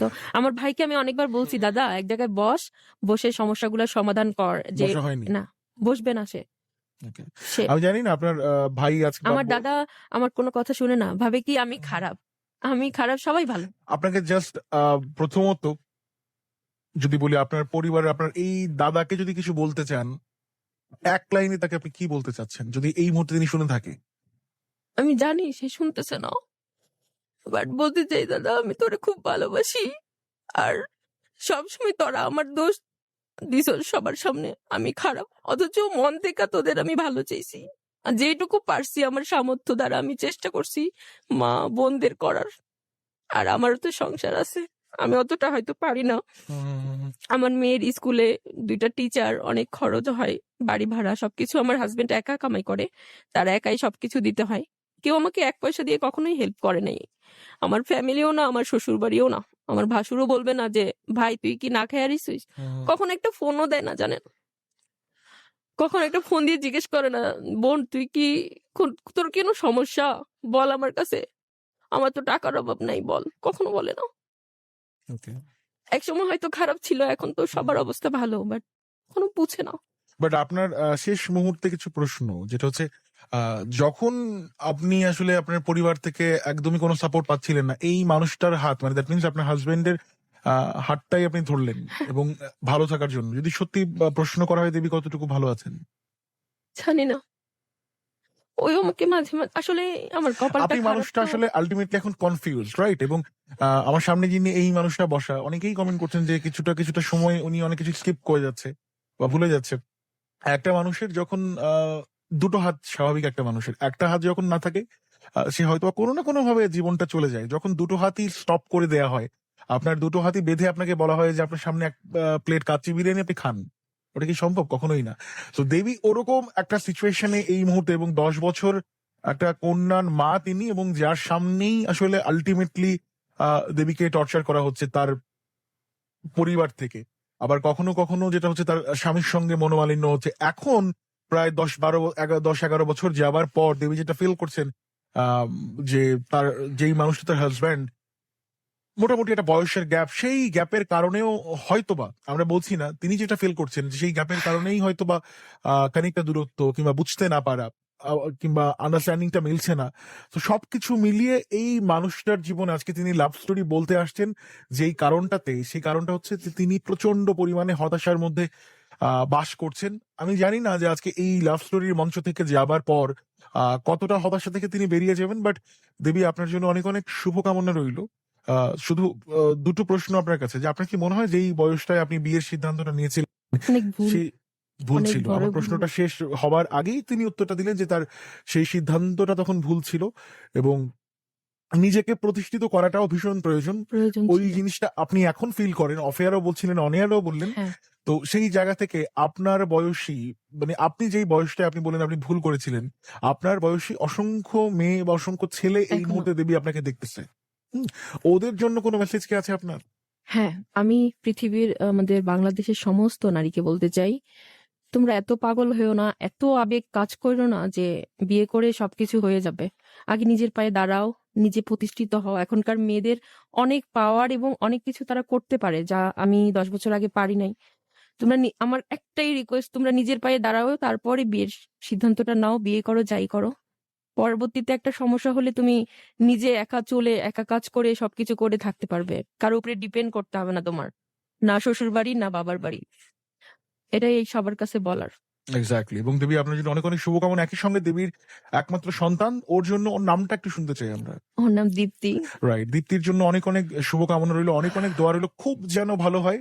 একটা সময় যেন দীপ্তির যে এখন, আর একটা জি রিকোয়েস্ট ভাইয়া, যে প্লিজ। আমার ফ্যামিলির সাথে আমি কোনো সম্পর্ক রাখবো না, ঠিক আছে, বাট এই জিনিসগুলা নিয়ে একটু বসা দরকার। আমার শ্বশুর বাড়ির দিক থেকে হলেও যেগুলো আমার শাশুড়ির কাছে বলে আসছে, এই কথাগুলো তো আর উঠে আসবে না যেগুলো বলছে, বাট এগুলো একটা মিউচুয়াল হওয়া দরকার আমার জন্য, আমার লাইফটার জন্য। আমি বাদ দিক, হয়তো কথা বলবে না, ফোন তো দেয় না, আমি ফোন দিই সবাইকে, তো সম্পর্ক রাখবে না, ঠিক আছে, বাট এই জিনিসগুলো একটু মিউচুয়াল হওয়ার পরে সম্পর্কটা বাদ দিক। আমরা আমাদের জায়গা থেকে প্রার্থনা করছি, এবং আহ, জানি না এই মুহূর্তে দেবীর শ্বশুর বাড়ির পরিবার কিংবা তার বাবা বাড়ির পরিবার শুনছেন কিনা। আহ, এই মেয়েটা বা এই মানুষটা আপনাদেরই সন্তান, আপনাদেরই ভাই অথবা আপনাদের বোন, আমার কেউ নাই এই দুনিয়াতে। রাইট? সো এই মানুষটাকে সাপোর্ট দিবেন, বিকজ এই মানুষের সাপোর্ট এই জন্য দরকার, তিনি একজন মা এখন। হ্যাঁ, একজন মায়ের ভীষণ সাপোর্ট প্রয়োজন, যেহেতু আপনাদের সন্তান, আপনাদের বোন, এই বোনটার পাশে দাঁড়ানোটা খুব করে প্রয়োজন।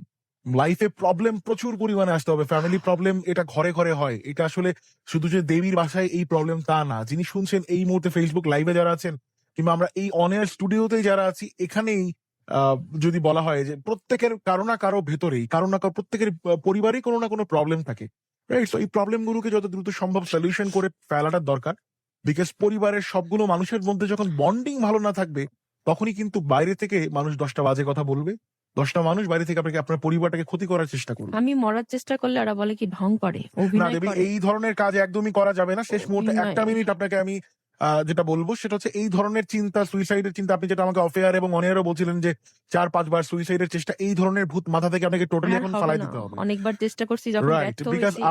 আপনি একজন সন্তানের মা, 10 বছর আপনার সন্তানের বয়স, এবং এই সন্তান একটু একটু করে যেহেতু বড় হচ্ছে, এবং ওর ভবিষ্যতের দিকে তাকিয়ে হলেও আপনাকে স্ট্রাগল করতে হবে, এবং আপনাকে যেহেতু এখনো হাজবেন্ডের সঙ্গে আছেন, সেখানে বলবো না কম্প্রোমাইজ করে থাকতে, যে এই মানুষটার হাত তো আপনি আসলে ভালোবেসেই ধরছিলেন।